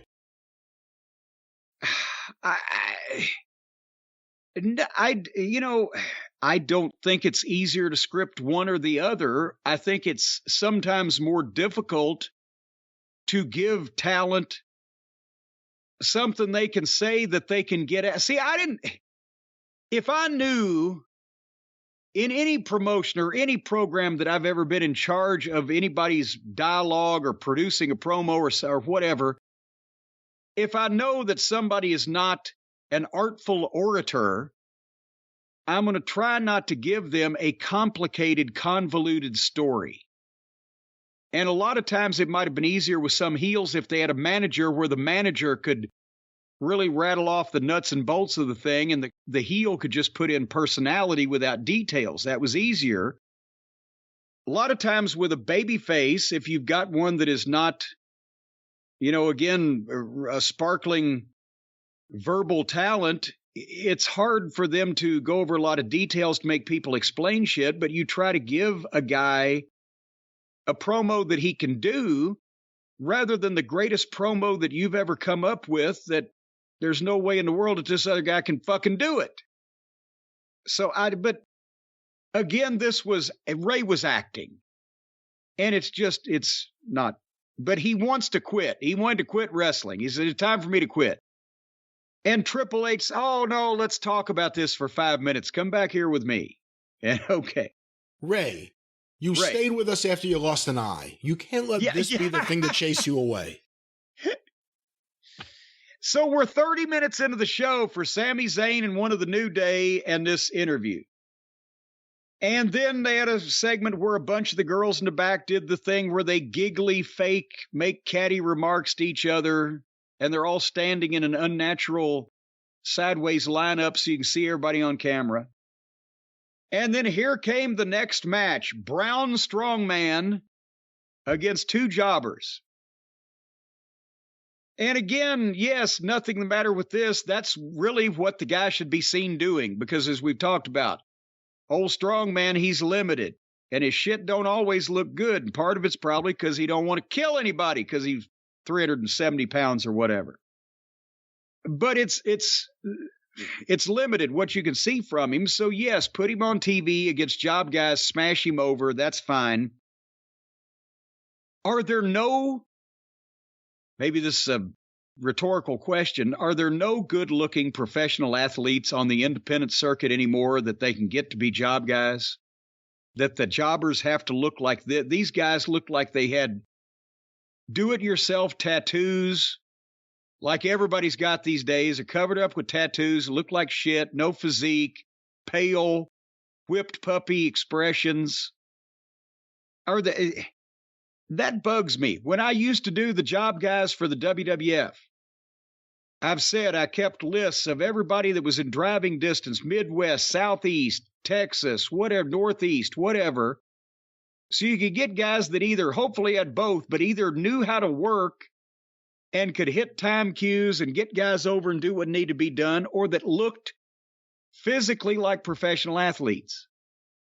And there's no OVW anymore. We had the developmental talent, but anytime they were in the Midwest or the Southeast or whatever, they could call me and I could have 4, 6, 8 guys with physiques, with professional gear, that were experienced working television, knew how to hit time cues, and didn't go out there looking like goddamn, what do they say? Where they ordered it off a Wish, Make-A-Wish, or whatever the fuck. Just these generic looking bleh.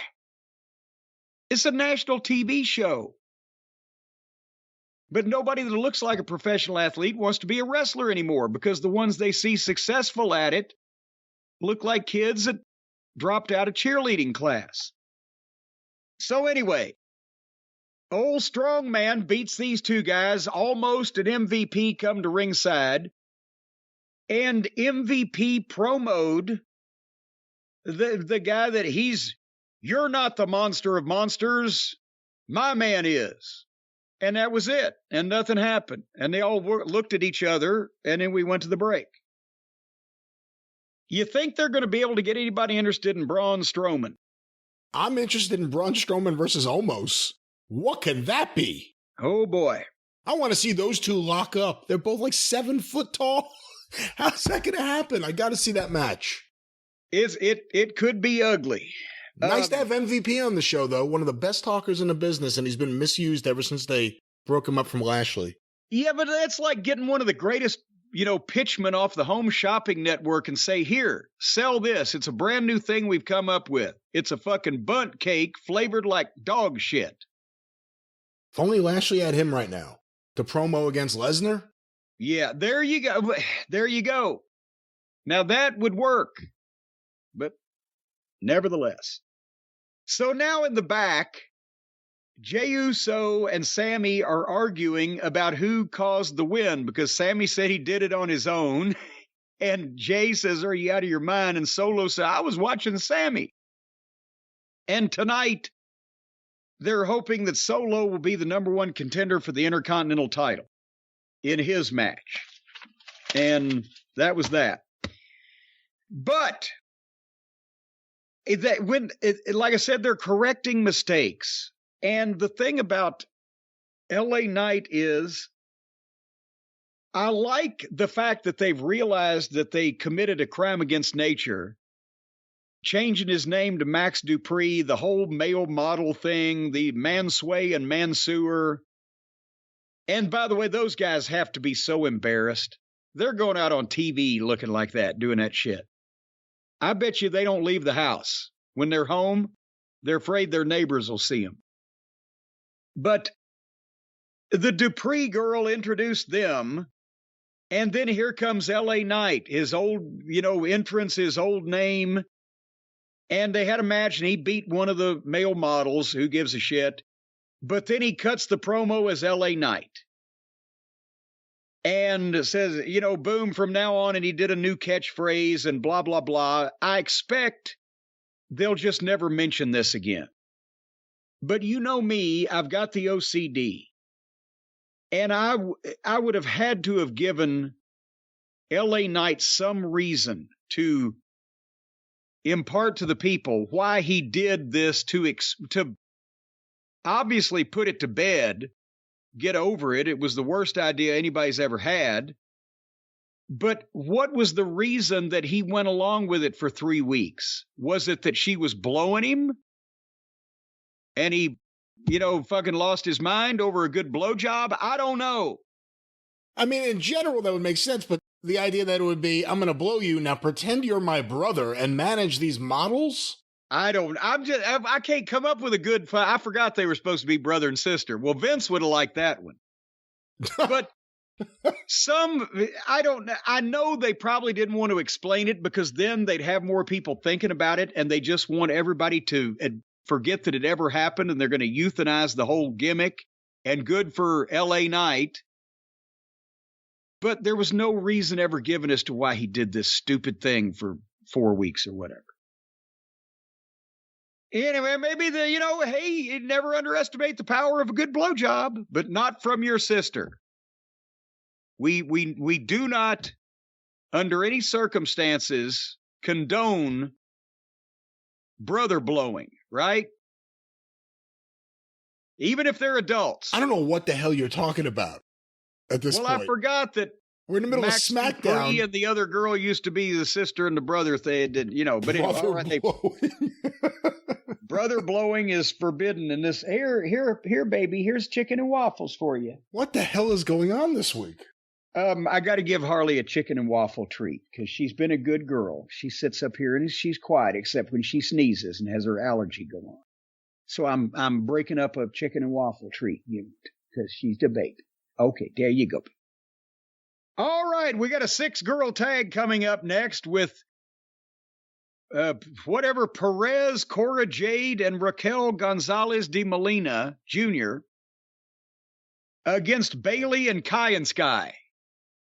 I knew we'd get Kai and Ty back on the program sooner or later. And they had a 6-girl tag, didn't they? That's what I saw. It appears they did. There they did. So the next thing was Skid Row against the Lucha Suits in the big grudge match. Please tell me you watched this match. I did. This was the highlight of the show, this match. Oh, I did. What in the wide world of sports is So now they've got, it's Legado de Fantasia is the group composed of the other guy, the other Mexican guy that wears a suit besides Andre Olio and his 2 guys. Yeah. And I forgot everybody, they say the economy is bad in Mexico, but every Mexican wrestler is wearing a tailored suit. So they're now with Zelina Vega, and they're fighting Skid Row, who is top dollar. Dollar. Dollar, not dollar. Top dollar. Dollar. Got a dollar sign on him. But it's spelled Dolla. It's not top dollar. Well, I believe this fat fucking human waterbed doesn't know how to spell, but that doesn't mean that I goddamn have to be incorrect. Top dollar and Ashante Adonis and B-Fab. So the Lucha Suits are coming out second. The Skid Row has already come out and had they don't let them rap anymore, as we've mentioned. Probably got some type of blowback from the Institute for Hearing. A lot of deaf people complaining. Yeah, another reason why they really needed Swerve back. He was the only one who could rap. So then the Lucha Suits come out, and the baby faces, Skid Row that is, jump started on the floor, and they have an awkward fight out there. And I mention again, did you see what Top Dollar was wearing? Yes. He looks like a middle-aged fat car salesman dressed for a pickup basketball game at his kid's playground. But he's too old for the group. And he remembers when he was back in high school, he could handle that ball, make you look like a fool, boy. But anyway, this was a rotten match, but it was brief. But again, Top Dollar is trying to do the fucking 5-knuckle shuffle fucking dance that The Rock used to do, and he's trying to have personality and do the thing Road Dogg used to do with his knees before he dropped the... My God, he's so awkward, and his feet look like fucking canoes, and his belly looks like a giant beach ball underneath, as I mentioned, the ridiculous playground teenage clothes that he's wearing. He's got to be late 30s. We looked his age up once, didn't we? I'll find out right now. He's dressing like he's too cool for school, but in reality, he's too fat for his fucking hat. When he did that little 5-knuckle shuffle, whatever, where he bent over and danced. Yes. B-Fab at ringside really reacted. Like, look at what he's doing. Not one other person in that audience reacted. Go back. That's one of the fascinating things about this match. Hit Row have been all over TV now for several weeks, and no one reacted to them at all. And they beat Top Dollar, as a matter of fact, beat him with a double team move flat in the middle of the fucking ring, wallering around like a fucking... the thing is, Top Dollar does like to go to the beach because he likes children. And at the beach, all the kids love to play in his shade. What? Okay. Again, the comedy police may be on the phone at any moment here. Zelina Vega mugged B-Fab when she jumped. Yes. I wasn't sure what she was going for, but I figured B-Fab's going to turn around and take a Hurricane Rana, because that's what happens. No, she just, shoot Bulldog.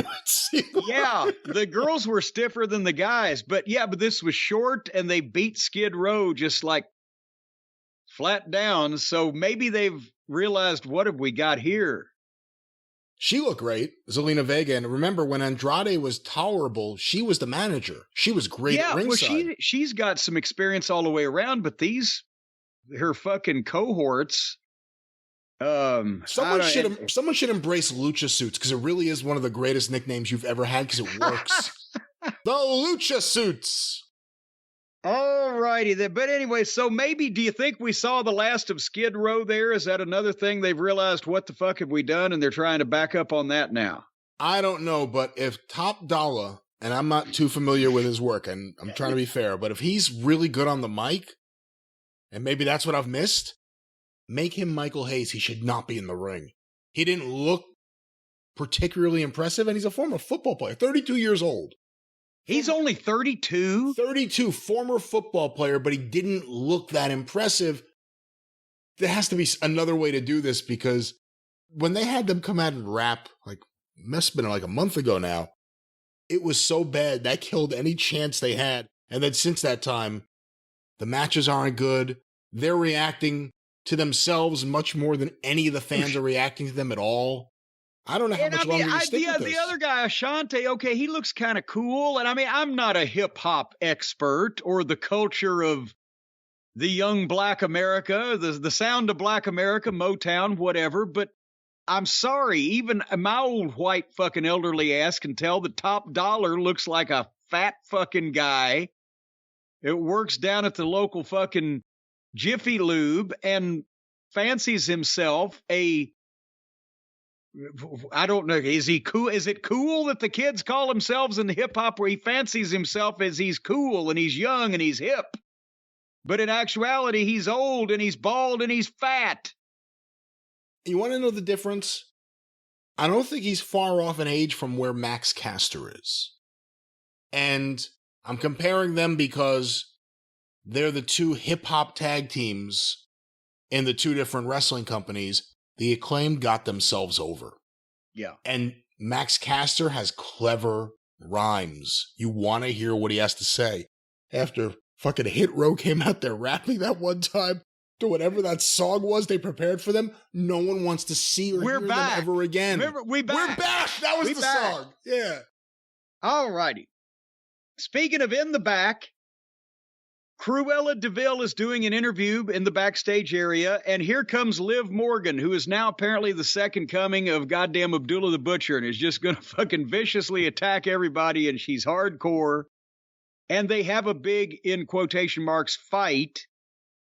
On the same show as Karrion Kross and Drew McIntyre did it well, now here's another backstage fight amongst girls, and it was ridiculous. And Liv clears off a table and bounces Cruella off the table 18 million times. Old Cruella is just leaning down and slapping the table with her hands every time, like that's her head. And then she put her on the table, which of course she laid there for, so that Liv Morgan could climb up a scaffolding and jump off and do a senton on her through the table. In the back, with no people, out of an interview where the interviewer, as soon as the attack started, disappeared, never said a word, nobody came to help. This is just going on in the backstage area on the same show as they did it with their main event guys. And what lunatic thinks that Liv Morgan is ever going to be taken as a danger and a menace to society? Well, they're trying. Not very hard. Where's Lacey? Was that really? I joked about it, but that really was the end of Lacey Evans. I think it was the end of Lacey Evans. I think she's in table heaven now. Table heaven. That's where all the people go that get put through those tables. You never see them again because they're in table heaven. Either that or they're inside the walls with the internet service providers. Yeah, Julia Hart went through that table, and then she put out a statement saying, "I'm okay," and then we never saw her ever again. Never seen her again. So the number one contendership for the Intercontinental title was on the line in a four-way match with no disqualification.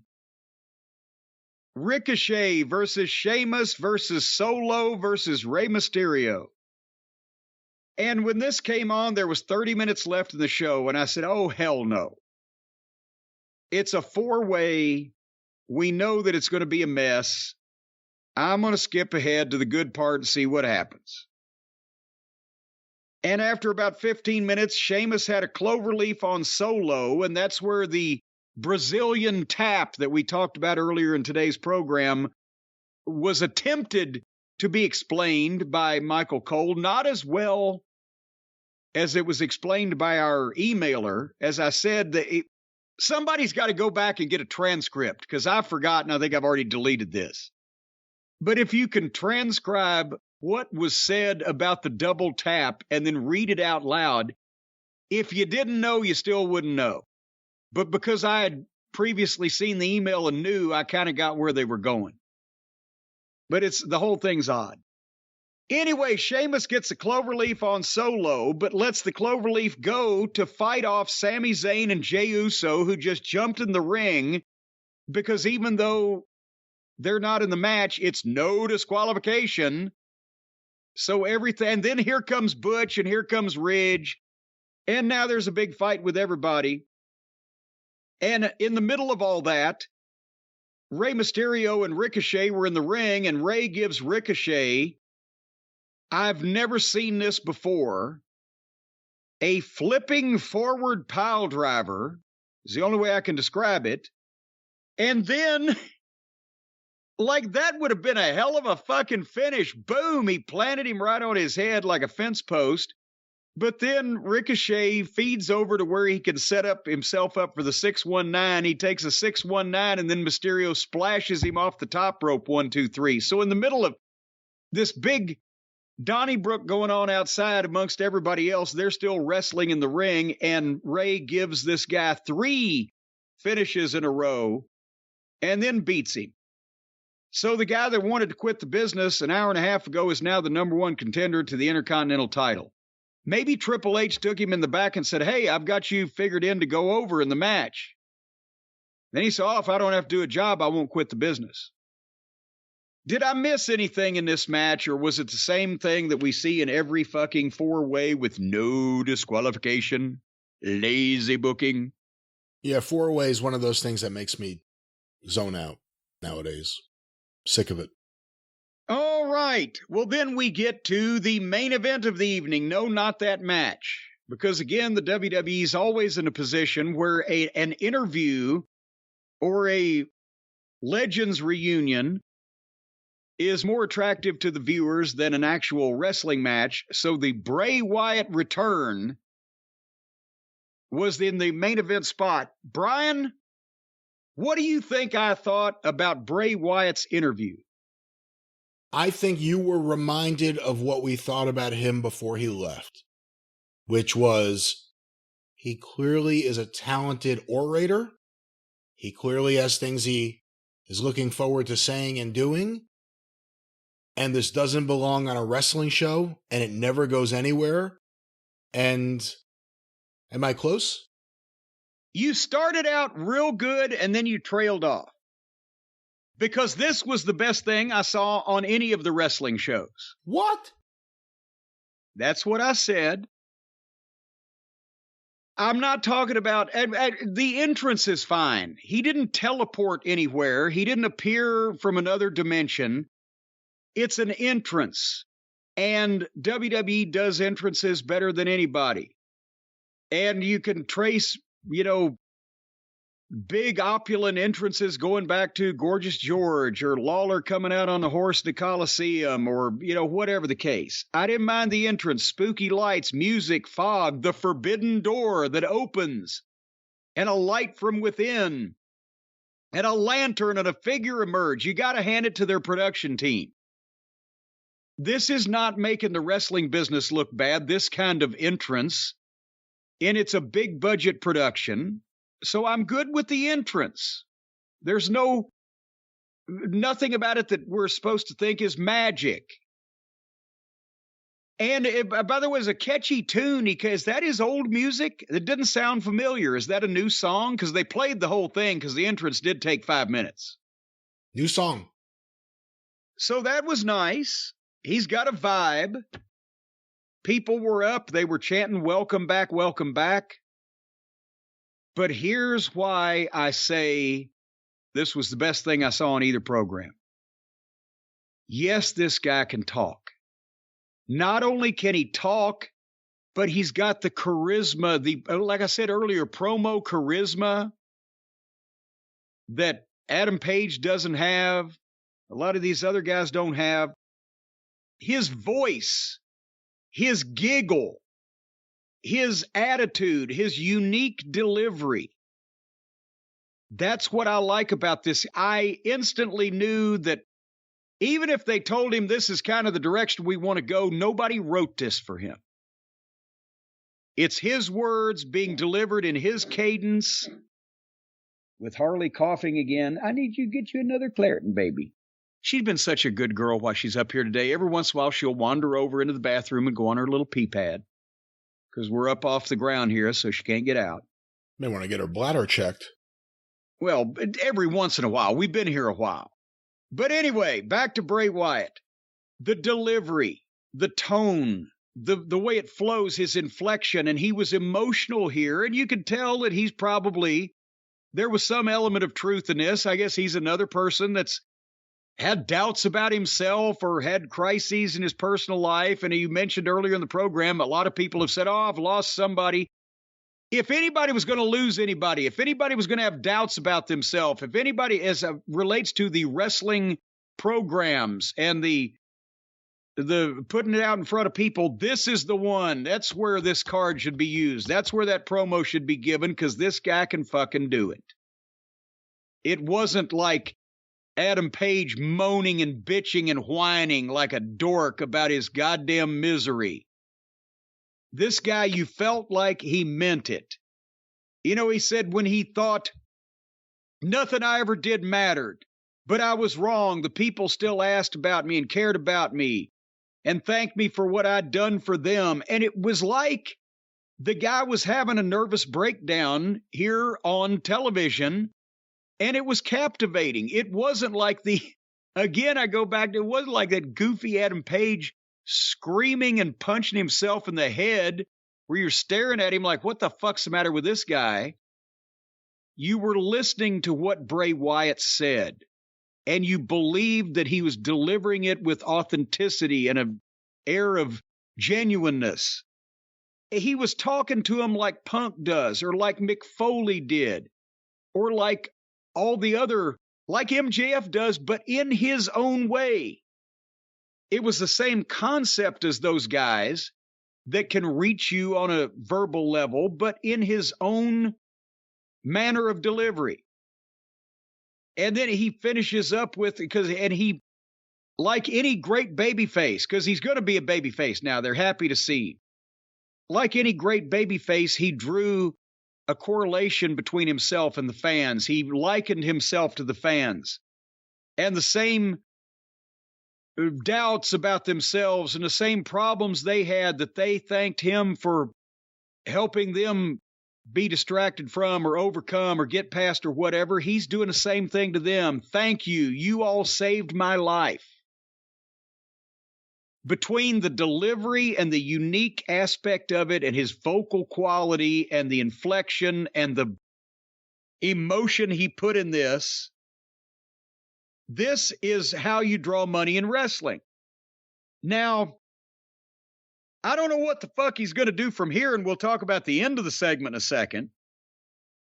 If he's going to be set on fire again, or if, the opponent in the Firefly Funhouse is going to be transported to another dimension. Remember that one?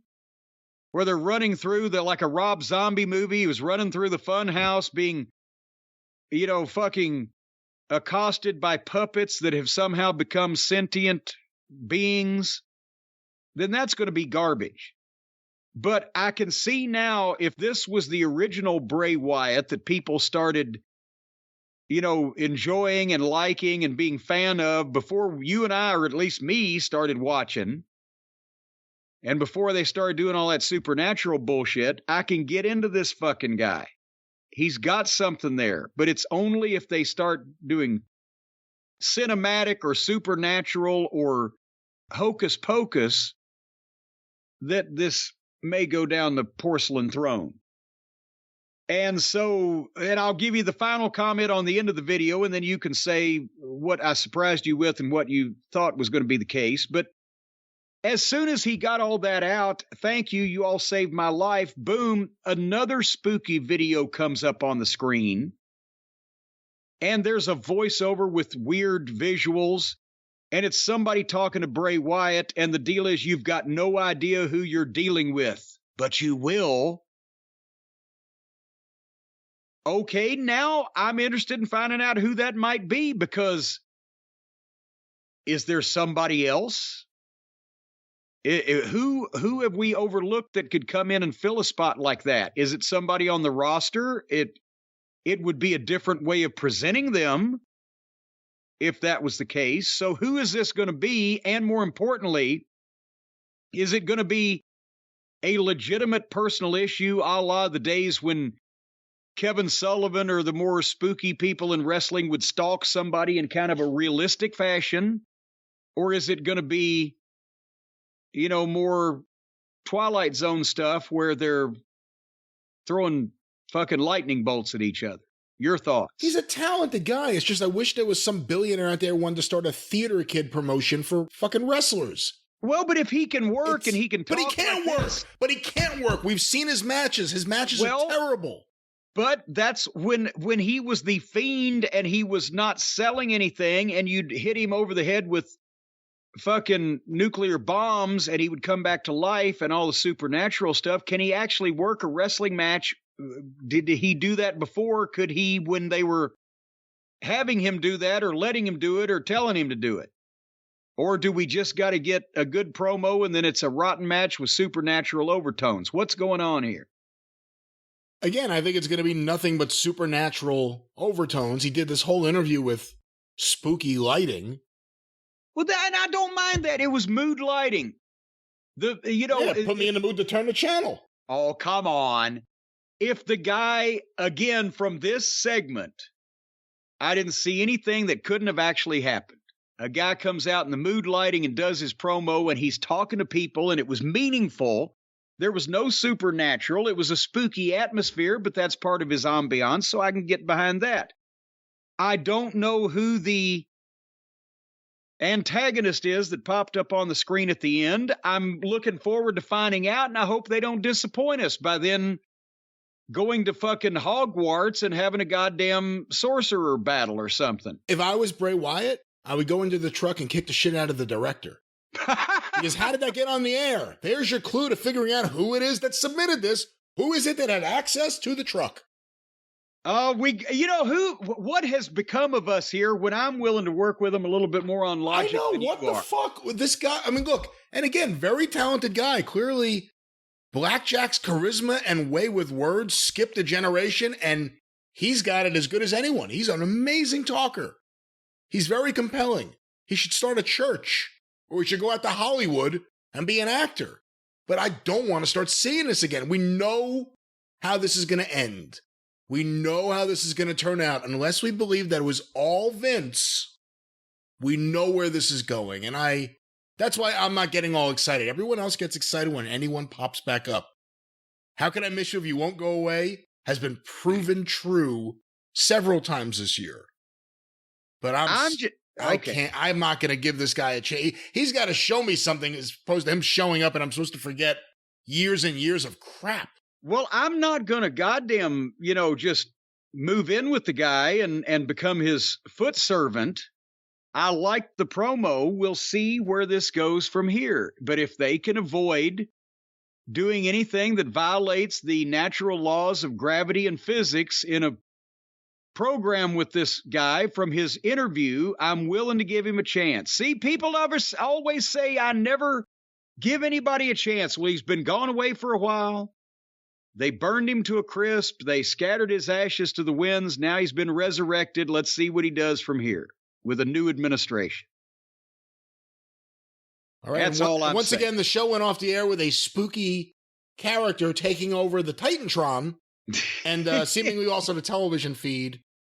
And he had some mysterious nothings to whisper to Bray Wyatt, and then the show just went off the air. But now, who's the mysterious spooky figure going to be? Because if it's somebody on the roster that now they've just made spooky to fight Bray Wyatt, well, that'll kind of be a letdown. Maybe it'll be Rikishi. Oh, come on. Is there anybody in the world of wrestling that we can think of that would fit that tease and come in and have a program with Bray Wyatt, and why wouldn't we have heard about him before now? Malachi Black. Oh, well. And WWE just re-signed Bo Dallas, his brother. Let's not forget that, who has never... Whatever he can do, he's never really had a chance to do it on the main roster. So whatever he can do, he's never really done it? Is that what you're trying to say? He's never done it on the main roster, whatever he did to get over in NXT years ago. But perhaps if they brought Bray Wyatt back and they just signed his brother, they're going to do something with them together? Well, no, because, okay, Bo Dallas, when I hear that name, I immediately think of a spooky figure on a Titantron. No, that would be the biggest popcorn fart in the history of fucking entertainment.